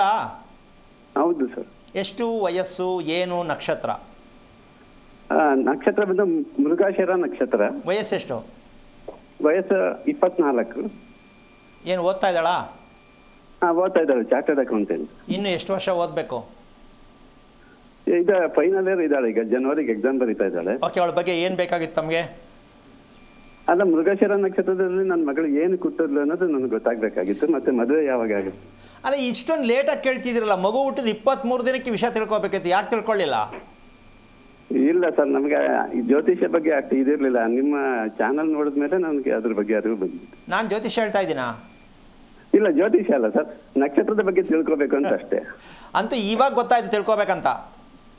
ಹೌದು, ನಾವು ಯಾಕೆ ಬಂದಿದ್ದೀವಿ, ನಮ್ಮ ಮಗಳು ಈ ನಕ್ಷತ್ರದಲ್ಲಿ ಯಾಕೆ ಹುಟ್ಟಿದ್ಲು ಅನ್ನೋದು ನನಗೆ ಗೊತ್ತಾಗಬೇಕು. ಅಬ್ಬಾ, ನಿಜವಾಗ್ಲೂ ಕೈ ತಪ್ಪಲೆ ಹೊಡಿತೀನಿ ನಾನು. ಈ ಪ್ರಶ್ನೆ ಇದೆಯಲ್ಲ, ಇನ್ನೊಂದ್ಸಲ ಹೇಳಿ. ನಾವು ಇಲ್ಲಿ ಏನಕ್ಕೆ ಬಂದಿದ್ದೀವಿ, ಇದು ಬೇಕು ತಾನೆ? ಹೌದು ಸರ್, ಹೌದು ಸರ್. ಬೇಕಾದ್ರೆ ಕ್ವಶನ್, ಮನುಷ್ಯ ಅಂತ ಭೂಮಿಯಲ್ಲಿ, ನಮ್ಮ ಭಾರತ ಭೂಮಿಯಲ್ಲಿ, ನಮ್ಮ ಭಾರತ ದೇಶದಲ್ಲಿ ಹುಟ್ಟಿದ್ದೀನಿ ಅನ್ನೋ ಮೊದಲನೇ ಪ್ರಶ್ನೆ. ನಾನು ಇಲ್ಲಿ ಏನಕ್ಕೆ ಹುಟ್ಟಿದ್ದೀನಿ? ಯಾರು ಒಬ್ಬರೇ ಹೇಳ್ಬಿಡ್ರಿ ಸಾಕು. 1 ವರ್ಷ ಟೈಮ್. ನಾನು ಈ ಭೂಮಿಯಲ್ಲಿ ಏನಕ್ಕೆ ಹುಟ್ಟಿದೆ ಗೊತ್ತಿಲ್ಲ, ಮತ್ತು ಏನಕ್ಕೆ ಬದುಕ್ತೀಯಾ ಗೊತ್ತಿಲ್ಲ, ಮುಂದೆ ಎಲ್ಲೋಗ್ತೀಯಾ ಗೊತ್ತಿಲ್ಲ, ಎಲ್ಲಿಂದ ಬಂದೆ ಗೊತ್ತಿಲ್ಲ. ಇದೆಲ್ಲ ಇದೆಯಾ ನಮ್ಮ ಸ್ಕೂಲಲ್ಲಿ? ಇಲ್ಲ ಅಲ್ಲ. ಮತ್ತು ತಿಳಿಸೋರು ಯಾರು ಇದನ್ನು? ದೇವ್ರ ಹತ್ರ ಹೋಗೋಣ ಅಂದರೆ ದೇವ್ರು ಮಾತಾಡಲ್ಲ, ಅಪ್ಪ ಅಮ್ಮನ ಕೇಳೋಣ ಅಂದರೆ ಅವ್ರಿಗೆ ಗೊತ್ತೇ ಇಲ್ಲ. ಮತ್ತು ಬದುಕೆಂಗಿದು ಅಂತ ನಾವು ಬರೀ ರೆಡಿಮೇಡ್ ಲೈಫು. ಅವ್ರು ಹೇಳಿದ್ರು ನಾನು ಮಾಡಿದೆ ಅಷ್ಟೇ, ಬಟ್ ನೀನೇನು ಗೊತ್ತಿಲ್ಲ. ಇದಕ್ಕೆ ಪ್ರಶ್ನೆ ಅನ್ನೋದು ಇಡೀ ವಿಶ್ವದಲ್ಲಿ ನಮ್ಮ ಕಾರ್ಯಕ್ರಮದಲ್ಲಿ ಮಾತ್ರ ನಾನೊಬ್ಬ ಬೆಲ್ ಬಡಿತಾ ಇದ್ದೀನಿ. ಇಡೀ ವಿಶ್ವದಲ್ಲಿ ಈ ಪ್ರಶ್ನೆಗೆ ಉತ್ತರ ಇಲ್ಲಿವರೆಗೂ ಸಿಕ್ಕಿಲ್ಲ, ಕೇಳಿಲ್ಲ, ಹೇಳಿಲ್ಲ.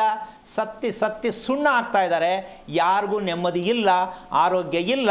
ಕಾರಣ ನಮ್ಮ ದೌರ್ಬಲ್ಯ, ನಮ್ಮ ದುರಹಂಕಾರ.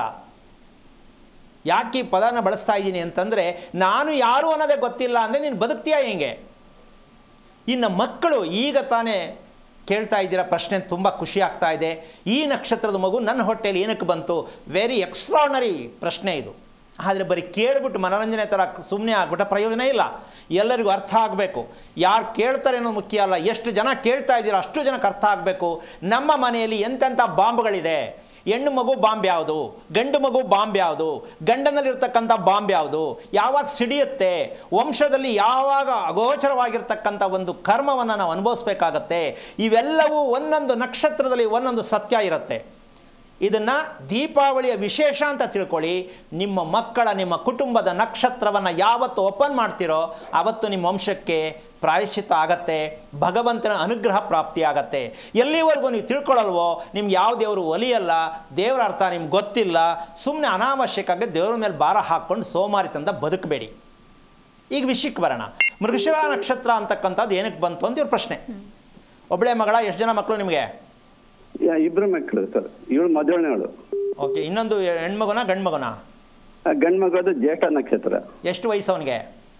ಅವನು MBA ಮಾಡ್ತಾ ಇದ್ದಾನೆ ಸರ್. 3 ವರ್ಷ ಕಡಿಮೆ ಇವಳಿಗಿಂತ. ಓಕೆ. ನಿಮಗೆ ಸ್ನಾನ ಅಂತಕ್ಕಂಥದ್ದು, ದಿನ ಮಾಡೋ ಸ್ನಾನ ನಿಮಗೆ ಇಷ್ಟ ಆಗತ್ತಾ? ಹೌದು ಸರ್, ಇಷ್ಟ ಆಗುತ್ತೆ. ದಿನ ಮಾಡ್ತೀವಿ ಸರ್ ಸ್ನಾನ. ಮೊದಲಿಂದ ಕೂಡ? ಇಲ್ಲ ಸರ್, ನನ್ನ ಮದುವೆ ಆದ್ಮೇಲಿಂದ. ಅದಕ್ಕೂ ಮುಂಚೆ ನಾನು ಮೈಸೂರಲ್ಲಿ ಹುಟ್ಟಿ ಬೆಳೆದಾಗ ನೀರಿನ ಅಭಾವ ಇತ್ತು, ಹಂಗಾಗಿ ಮಾಡ್ತಾ ಇಲ್ಲ. ಆಮೇಲೆ ನನಗೆ ಕೆಲಸ ಸಿಕ್ಕಿ ಅರಿವು ಬಂದಾಗ ಪ್ರತಿನಿತ್ಯ ಮಾಡ್ತಾ ಇದ್ದೀನಿ ಸರ್. ಓಕೆ. ಈಗ ಸ್ನಾನ ಎಷ್ಟೊತ್ತಿಗೆ ಮಾಡ್ತೀರಾ?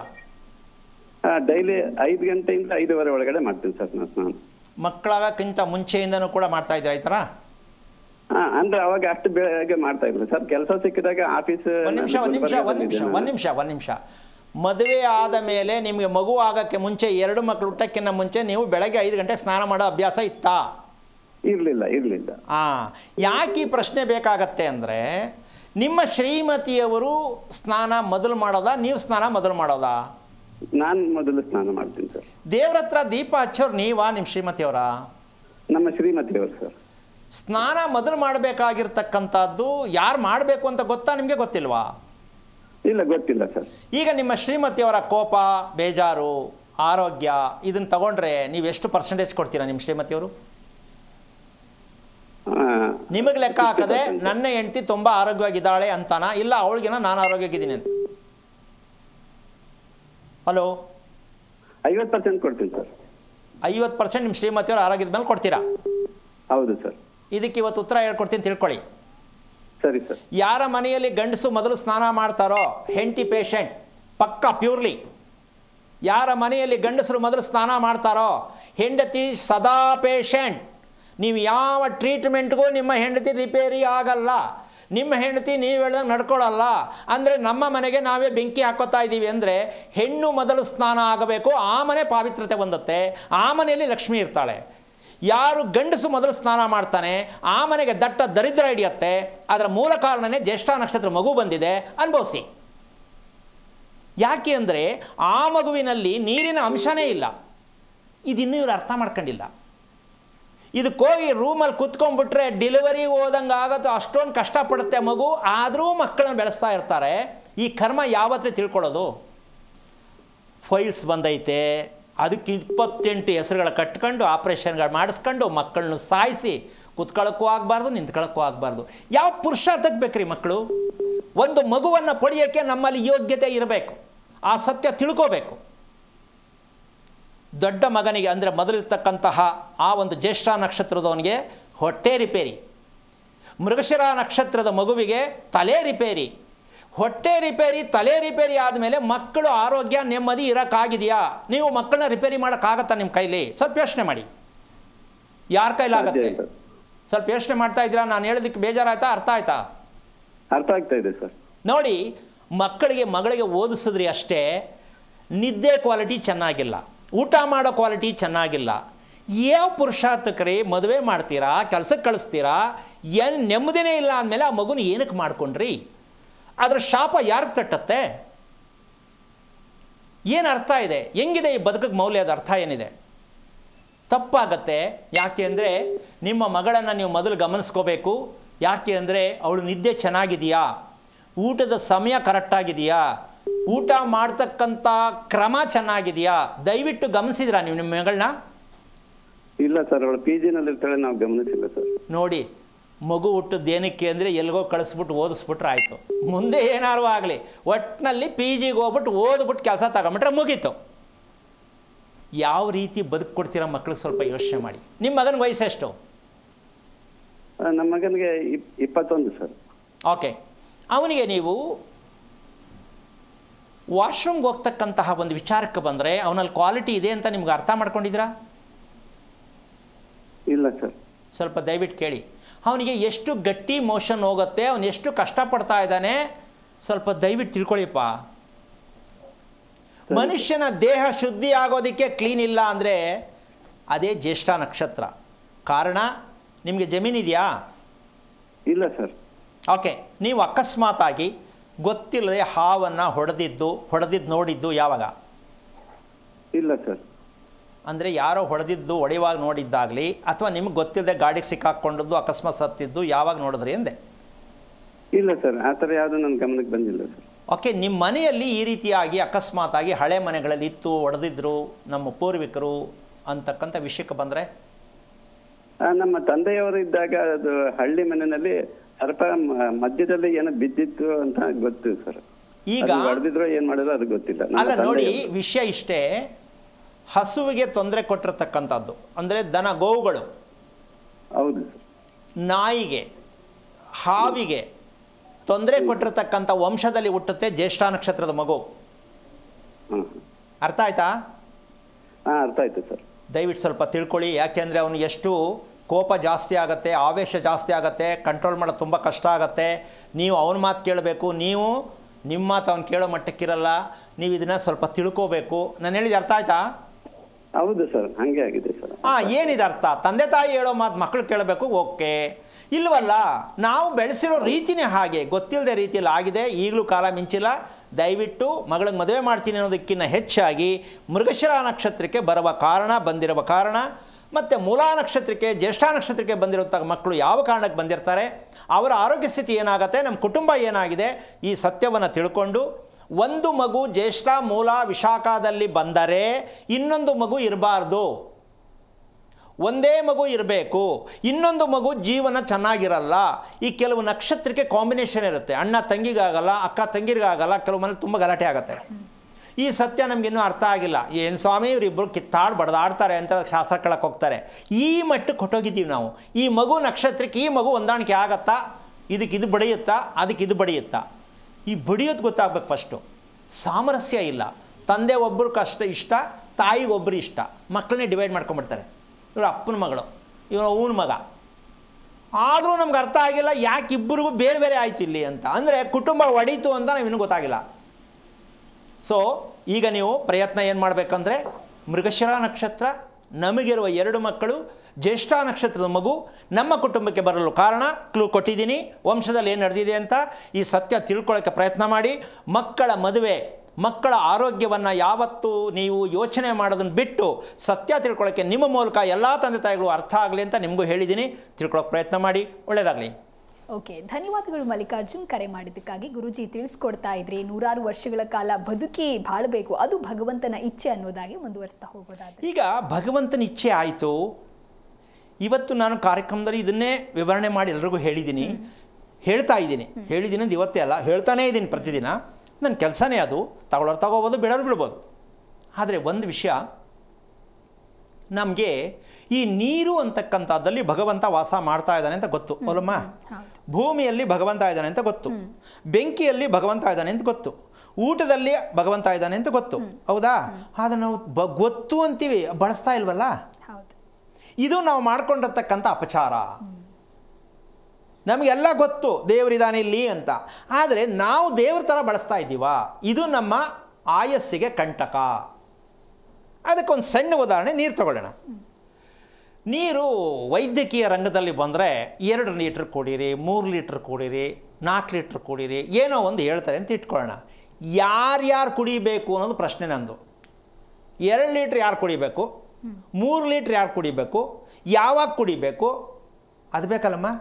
ಇದೆಯಾ ಅದು? ನೋಡಮ್ಮ, ಇಷ್ಟು ನಮ್ಮದು ವೈದ್ಯಕೀಯ ರಂಗ ಇದು. 2 ಲೀಟ್ರ್ ಕುಡಿದು ಬಿಡೋದು. ಯಾರು ಕುಡಿಯೋದು, ಎಷ್ಟು ವಯಸ್ಸಿನವರು, ಹೇಗಿರ್ಬೇಕು ಅವರು, ಇದಕ್ಕೆ ಉತ್ತರ ಬೇಕಲ್ಲ. ಯಾವಾಗ ತಿಳ್ಕೊಳ್ಳೋದು ನಾವು? ಅದಕ್ಕೆ ಇವತ್ತು ಒಂದು ಟಿಪ್ಸ್ ಕೊಡ್ತೀನಿ. ಏನು? ದಪ್ಪಾಗಿರೋರು ನೀರು ಯಾವಾಗ ಕುಡಿಬೇಕು, ಸಣಕ್ಲಿಯಾಗಿರೋರು ನೀರನ್ನ ಯಾವಾಗ ಕುಡಿಬೇಕು, ಸಮತಟ್ಟವಾಗಿರೋರು ನೀರು ಯಾವಾಗ ಕುಡಿಬೇಕು, ಇದೆಲ್ಲೂ ಹೇಳಿಲ್ವಲ್ಲ ಇನ್ನೂ. ಅದಕ್ಕೆ ಈ 3 ಕ್ವಾಲಿಟಿ ನಮ್ಮ ದೇಶದಲ್ಲಿ ತುಂಬ ಇದೆ. ಸ್ವಾಮಿ ತುಂಬ ಸಣ್ಣ, ಕಾರಣ ಏನೋ ಗೊತ್ತಿಲ್ಲ. ಸ್ವಾಮಿ ತುಂಬ ಬೊಜ್ಜು ಮೈ, ಕಾರಣ ಏನೋ ಗೊತ್ತಿಲ್ಲ. ಇದು ಇತ್ತಾಗೂ ಇಲ್ಲ ಅತ್ತಾಗೂ ಇಲ್ಲ ಸ್ವಾಮಿ, ಇದಕ್ಕೇನು ಕಾರಣ ಗೊತ್ತಿಲ್ಲ. ಇದಿಷ್ಟಕ್ಕೂ ಕಾರಣ ನೀರು. ಜೀವಜಲವನ್ನು ಗುರುತಿಸದೇ ಇರತಕ್ಕಂತಹ ನಮ್ಮಂಥ ಪಾಪಿಗಳು ಈ ಭೂಮಿಯಲ್ಲಿ ನಮ್ಮ ದೇಹಕ್ಕೆ ಬೇಕಾಗಿರುವಷ್ಟು ನೀರು ಯಾವ ರೀತಿಯಲ್ಲಿ ತಗೋಬೇಕು ಅಂತ ಗೊತ್ತಿಲ್ಲ ಅಂದಮೇಲೆ ಯಾವ ಪುರುಷಾರ್ಥ ಕೊಟ್ಟದೋ ಈ ಭೂಮಿಯಲ್ಲಿ. ಇದಕ್ಕೆ ಹೇಳ್ತಕ್ಕಂಥ ತಾಕತ್ತು ಯಾವನಿಗಾರು ಇದೆಯಾ? ನೀರು ಇಷ್ಟೇ ಪ್ರಮಾಣದಲ್ಲಿ ಕುಡಿಬೇಕು. ಇಲ್ಲಿ ಒಂದು ದೊಡ್ಡ ಯಕ್ಷ ಪ್ರಶ್ನೆ ಆಗುತ್ತೆ. ಏನು? ನೀರು ಯಾರ್ಯಾರು ಎಷ್ಟೆಷ್ಟು ಕುಡಿಬೇಕು, ಯಾವಾಗ ಕುಡಿಬೇಕು ಅಂತಕ್ಕಂಥ ಸತ್ಯ ಒಂದು ಕಡೆ ಆದರೆ, ಇನ್ನೊಂದು ನಾವು ಹೆಂಗೆ ಇದನ್ನು ಗುರ್ತು ಮಾಡ್ಕೊಳ್ಳೋದು, ಸ್ವಲ್ಪ ಜಾಸ್ತಿನೇ ಆಗ್ಬಿಡ್ಬೋದು ಅಥವಾ ಕಮ್ಮಿನೇ ಆಗ್ಬಿಡ್ಬೋದು ಅನ್ನಮ್ಮ.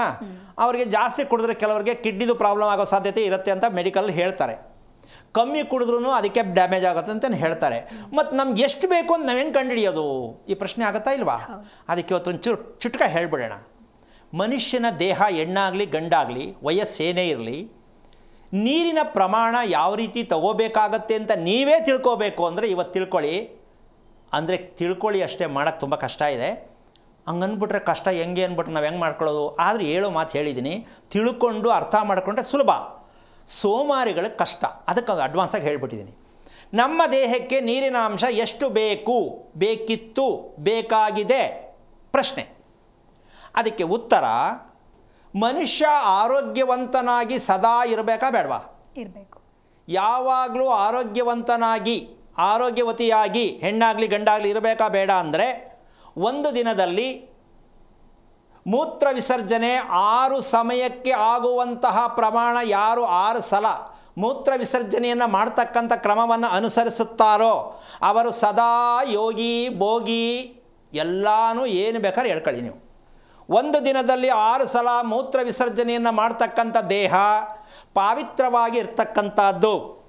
ಯಾರು ರಿಸಸ್ಗೆ ಹೋದಾಗ ಸ್ಮೆಲ್ ಬರುತ್ತೆ, ಕಷ್ಟ ಆಗತ್ತೆ, ಉರಿ ಬರುತ್ತೆ, ಇವ್ರ ದೇಹ ಕೆಟ್ಟು ಹೋಗಿದೆ. ಈಗ ಇದನ್ನು ಯಾರ ಹತ್ರನೂ ಹೇಳ್ಕೊಳಕ್ಕಾಗಲ್ಲ. ಈ ಸತ್ಯ 1,000 ಜನಕ್ಕೆ ಅಷ್ಟಕ್ಕೂ ಇದೆ ಅಂತ ಹೇಳ್ಬೋದೇ ಹೊರತು ಇಬ್ಬರಿಗಿರ್ಬೋದೇನೋ ಅಂತ ಹೇಳೋಕ್ಕಾಗಲ್ಲ. ಇವತ್ತು ನಮ್ಮ ಭಾರತ ದೇಶ ಅನಾರೋಗ್ಯದಲ್ಲಿ 60% ಬಾಗಿದೆ ಅಂತ ಎಲ್ರಿಗೂ ಗೊತ್ತಾಗ್ತಾ ಇದೆ. ಆದರೆ ಅದಕ್ಕೆ ಕಾರಣ ಹೇಳೋಕ್ಕೆ ಯಾವನ ಕೈಲೂ ತಾಕತ್ತಿಲ್ಲ. ಏನಕ್ಕೆ ಆಗ್ತಾ ಇದೆ? ಕ್ಯಾನ್ಸರ್ ಬರ್ಬೋದು, ಶುಗರ್ ಬರ್ಬೋದು, BP ಬರ್ಬೋದು, ರೋಗಗಳು ಬರ್ಬೋದು. ರೋಗ ಇಲ್ಲದೆ ಬದುಕೋದು ಹೇಗೆ? ಅದಿಲ್ಲ. ಅದನ್ನು ನಾವು ಹೇಳ್ತೀವಿ, ಚಾಲೆಂಜ್ ಮಾಡಿ ಹೇಳ್ತೀವಿ ರೀ, ಆರೋಗ್ಯವಾಗಿ ಬದುಕಬೇಕು ಅಂದರೆ ಮನುಷ್ಯ ಹೀಗೇ ಬದುಕಬೇಕು, ಹೀಗೇ ಇರಬೇಕು ಅಂದರೆ ಕೂತ್ಕೊಳ್ಳಿ ಮಾತಾಡೋಣ. ಇದು ಬೇಕು ನಮ್ಮ ದೇಶಕ್ಕೆ, ನಮ್ಮ ನಾಡಿಗೆ ಇದು ಬೇಕು, ನಮ್ಮ ಕುಟುಂಬಗಳಿಗೆ ಇದು ಬೇಕು. ಇಲ್ಲ, ಎಲ್ಲೂ ತುಟಿ ಬಿಸ್ತಾ ಇಲ್ಲ. ವ್ಯಾಪಾರೀಕರಣ ಮಾಡ್ಕೊಂಡು ಮಾರ್ಕೆಟಿಂಗ್ ಮಾಡ್ತಕ್ಕಂತಹ ವಿಚಾರದಲ್ಲಿ ದುಡ್ಡು ಮಾಡೋಕ್ಕೆ ಬಂದಿರೋದು ಬಿಟ್ಟು ಆರೋಗ್ಯ ಕಟ್ಕೊಂಡು ನಮಗೇನಾಗಬೇಕು ಸ್ವಾಮಿ ಅಂತ ಕೇಳುವಂಥ ಕಂತ್ರಿ ಕಮಂಗಿಗಳೇ ಇರೋದು ನಮ್ಮ ದೇಶದ ತುಂಬ. ಆ ಕಮಂಗಿಗಳ ಹತ್ರ ಹೋಗೋರು ನಾವು ಯಾರಾಗಿದ್ದೀವಿ ಅಂತ ನೀವೇ ಡಿಸೈಡ್ ಮಾಡಿ, ನಾನು ಹೇಳಕ್ಕೆ ಬರಲ್ಲ. ಅಂಥ ಕಮಂಗಿಗಳ ಹತ್ರ ನಾವು ಹೋಗಬೇಕಾ? ನಮ್ಮ ದೇಶದಲ್ಲಿ ದೊಡ್ಡ ದುರಂತ ಯಾವುದು ಅಂದರೆ ದಿಸ್ ಲೈನ್, ಈ ಕಮಂಗಿಗಳ ಲೈನೇ ಜಾಸ್ತಿ. ಯಾವುದೇ ವಿಷಯಕ್ಕೆ ಬನ್ನಿ, ಅದಲ್ಲ ಸತ್ಯ ಯಾವುದು, ಆ ಸತ್ಯಕ್ಕೆ ನಾವು ಎಷ್ಟು ದೂರ ಇದ್ದೀವಿ ಅಂತಕ್ಕಂಥ ಸತ್ಯವನ್ನು ಅರ್ಥ ಮಾಡಿಸ್ತಕ್ಕಂಥದ್ದು ನಿಜವಾದ ಜ್ಞಾನಾರ್ಜನೆ ಆಗಿರ್ತಕ್ಕಂತಹ ಗುರೂಜಿ. ಆ ಜ್ಞಾನಾರ್ಜನೆಯ ಗುರೂಜಿ ಇದ್ದಾರಾ ನಮ್ಮ ದೇಶದಲ್ಲಿ? ಇಲ್ಲವೇ ಇಲ್ಲ. ಮಾರ್ಕೆಟಿಂಗ್ ಗುರೂಜಿ ಬೇಕಾದಷ್ಟು ಜನ ಇದ್ದಾರೆ. ಇವತ್ತು ನೋಡಿ, ಅಯ್ಯೋ ಈ ಎಣ್ಣೆ ಹಾಕಿದ್ರೆ ಒಳ್ಳೆಯದು, ಎಳ್ಳೆಣ್ಣೆ ಹಾಕಿದ್ರೆ ಒಳ್ಳೆಯದು, ಇಪ್ಪೆ ಎಣ್ಣೆ, ಈ ಕಿತ್ತೋಗಿರೋ ವಿಚಾರ ಹೇಳೋದಕ್ಕೆ ಏನು ಕಮ್ಮಿ ಇಲ್ಲ. FM ಅಲ್ಲೂ ತಗೊಳ್ಳಿ ಜ್ಯೋತಿಷ್ಯ, 9 ದೀಪ ಹಚ್ಚಿ 9 ಕಚ್ಚಿ. ನನಗೆ ನಗು ಬರುತ್ತೆ, ಏನ್ರಿ ಈ ಮಟ್ಟಕ್ಕೆ ಪುಟಪಾದಕ್ಕೆ ತಂದುಬಿಟ್ರಲ್ಲ ಧರ್ಮ ಅಂತಕ್ಕಂಥದ್ದು, ಅಷ್ಟು ಬೇಜಾರಾಗತ್ತೆ. ಅಲ್ಲೂ ಭಾಷಣ, ಅದೊಂದು ಬಾಕಿ ಇತ್ತು. ಇನ್ನೆಲ್ಲಿ ತರ್ತಾರೋ ಗೊತ್ತಿಲ್ಲ. ಆದರೆ ಒಂದು ಸತ್ಯ, ನಾವು ಬರೀ ಕೇಳಿಸ್ಕೊಳ್ಳೋದೇ ಆಯ್ತೆ ಹೊರತು ನಾವು ತಿಳ್ಕೊಳಕ್ಕಾಗಲಿಲ್ವಲ್ಲ ಅನ್ನೋದೇ ಒಂದು ದೊಡ್ಡ ಒಂದು ಪ್ರಶ್ನೆ. ಏನಮ್ಮ? ಅದಕ್ಕೋಸ್ಕರವಾಗಿ 6 ಸಲ ಮೂತ್ರ ವಿಸರ್ಜನೆ ಮಾಡ್ತಕ್ಕಂಥ ದೇಹ ಶ್ರೇಷ್ಠ, ಗಟ್ಟಿ, ವಯಸ್ಸಿನಲ್ಲಿರ್ತಕ್ಕಂತಹ ಎಷ್ಟೇ ವಯಸ್ಸಾಗಿದ್ರೂ ಏನು ಇನ್ನೂ ಹುಡುಗನ ಥರ ಹುಡುಗಿ ಥರ ಇದೆಯಲ್ಲ ಅಂತ ಕೆಲವ್ರು ಅಂತಾರೆ ಅಲ್ಲ. ಅದೇ ರೀ ಆ ಬಾಂಡ್ ಅಂಥ ದೇಹವನ್ನು ಗುರುತಿಸ್ಬೇಕು. ಯಾವಾಗ ನೋಡಿದ್ರು ಹಿಂಗೆ ಅವರಲ್ಲ, ಇವರು ಏನು ಕರಗಲೇ ಇಲ್ವಲ್ಲ, ನಾವು ನೋಡಿ ಅಯ್ಯೋ ಅಷ್ಟೇ. 18 ವರ್ಷ ಅಂತಾರೆ, 40 ವರ್ಷದ ಮುದುಕರ ಥರ ಆಗಿರುತ್ತೆ, ಕೈಕಾಲೆಲ್ಲ ಸೋತ್ಕೋತಾ ಇರ್ತದೆ, ಕೂರಕ್ಕಾಗಲ್ಲ, ನಿಲ್ಲಕ್ಕಾಗಲ್ಲ. ಇದಕ್ಕೆ ಮದುವೆ ಒಂದು ಕೇಡು. ವಯಸ್ಸು 18, ಅಂಗಾಂಗಗಳಿಗೆ 45, ಎಲ್ಲ ಸೋತೋಗಿರ್ತದೆ. ಮದುವೆ ಮಾಡ್ಕೊಂಡು ಏನು ಮಾಡೋಣ? ಸೊ ಈ ಒಂದು ದೌರ್ಭಾಗ್ಯದ ಸಂಗತಿ ನಮ್ಮ ದೇಶದಲ್ಲಿ ಆಗಬಾರ್ದು. ಆ ಉದ್ದೇಶಕ್ಕೆ ಈ ಕಾರ್ಯಕ್ರಮವನ್ನು ಯಾಕೆ ಇಷ್ಟು ಮನದಟ್ಟು ಮಾಡ್ಸೋಕ್ಕೆ ಪ್ರಯತ್ನ ಮಾಡ್ತೀನಿ ಅಂತಂದರೆ, ಪ್ರತಿಯೊಬ್ಬರಿಗೂ ಅರ್ಥ ಆಗಬೇಕು. ಆರೋಗ್ಯ ರಹಸ್ಯ ಅಂದರೆ ಆರೋಗ್ಯಕ್ಕೇನೋ ಹೇಳ್ತಾರೆ ಅಂತ ಅಲ್ಲ, ನಮ್ಮ ಆರೋಗ್ಯವನ್ನು ನಾವೇ ಪಡ್ಕೋಬೇಕು ಅಂತ ಸತ್ಯ ನಿಮಗೆಲ್ಲ ಅರ್ಥ ಆಗಬೇಕು. ನಮ್ಮ ದೇಹಕ್ಕೆ ಆರೋಗ್ಯ ನಾವೇ. ಈ 6 ಸಲ ಮೂತ್ರ ವಿಸರ್ಜನೆ ಮಾಡ್ತಕ್ಕಂಥದ್ದು ಯಾವ ಕ್ರಮದಲ್ಲಿ ನಿಮಗೆ ಅರ್ಥ ಆಗತ್ತೆ ಅವತ್ತು ನಿಮಗೆ ಯಾರು ಹೇಳಬೇಕಾಗಿಲ್ಲ. ನಿಮ್ಮ ದೇಹಕ್ಕೆ ಸರಿಯಾದಷ್ಟು ನೀರನ್ನ ನೀವು ಕುಡಿತಾ ಇದ್ದೀರಾ ಅಂತ ಅದು ತೋರಿಸುತ್ತೆ. ಜಾಸ್ತಿ ಆದರೂ ಕಷ್ಟ, ಕಮ್ಮಿ ಆದರೂ ಕಷ್ಟ. ಆದರೆ ಈ ವಿಚಾರವನ್ನು ತಿಳಿಯೋದು ತುಂಬ ಕಷ್ಟ ಅಂತ ಅಂದ್ಕೋಬೇಡಿ. ಸಮಯ ಕಮ್ಮಿ ಇದೆ, ಮುಂದುವರೆದ ಭಾಗದಲ್ಲಿ ಹೇಳೋಣ ಅಂತ ಹೇಳ್ತಾ ಕಾರ್ಯಕ್ರಮ ಮುಗಿಸ್ತಾ ಇದ್ದೀನಿ. ಜೈ ಶ್ರೀರಾಮ್. ಎಸ್ ಗುರುಜಿ, ಇನ್ನು ಸಾಕಷ್ಟು ವಿಚಾರಗಳನ್ನು ಇವತ್ತಿನ ನಮ್ಮ ಕಾರ್ಯಕ್ರಮದಲ್ಲಿ ತಿಳಿಸ್ಕೊಟ್ಟಿದ್ದೀರಾ. ಕಾರ್ಯಕ್ರಮಕ್ಕೆ ಆಗಮಿಸಿದ್ದಕ್ಕಾಗಿ ಧನ್ಯವಾದಗಳು ಗುರುಜಿ. ಎಸ್, ನೋಡಿದ್ರಲ್ವಾ ವೀಕ್ಷಕರೇ, ನಮ್ಮ ಬೇಕು ಬೇಡಗಳ ಜೊತೆಗೆ ಭಗವಂತನ ಇಚ್ಛೆ ಏನು ಅನ್ನೋದನ್ನು ಗುರುಗಳು ನಮ್ಮ ಇವತ್ತಿನ ಕಾರ್ಯಕ್ರಮದಲ್ಲಿ ನಿಮಗೆ ಬಹಳ ಅರ್ಥಪೂರ್ಣವಾಗಿ ತಿಳಿಸ್ಕೊಟ್ಟಿದ್ದಾರೆ. ಇದಾಗಿತ್ತು ಈ ಹೊತ್ತಿನ ವಿಶೇಷ. ನೋಡ್ತಾ ಇರಿ ಜಿ ಕನ್ನಡ ನ್ಯೂಸ್, ಸತ್ಯವೇ ಸುದ್ದಿಯ ಜೀವಾಳ. ಹೆಚ್ಚಿನ ಮಾಹಿತಿಗಾಗಿ ಸಂಪರ್ಕಿಸಿ ಶ್ರೀಮಾನ್ ಶ್ರೀ ಪುರುಷೋತ್ತಮ್ ದೇಶಿ ಗುರೂಜಿ, ಶ್ರೀ ಧರ್ಮ ಮಾರ್ಗ ಕಚೇರಿ 532, ಮಲತಹಳ್ಳಿ ಮುಖ್ಯ ರಸ್ತೆ, ಬೆಂಗಳೂರು 560056. ದೂರವಾಣಿ ಸಂಖ್ಯೆ 9148639933 ಅಥವಾ 8618915231 ಅಥವಾ 9108258834.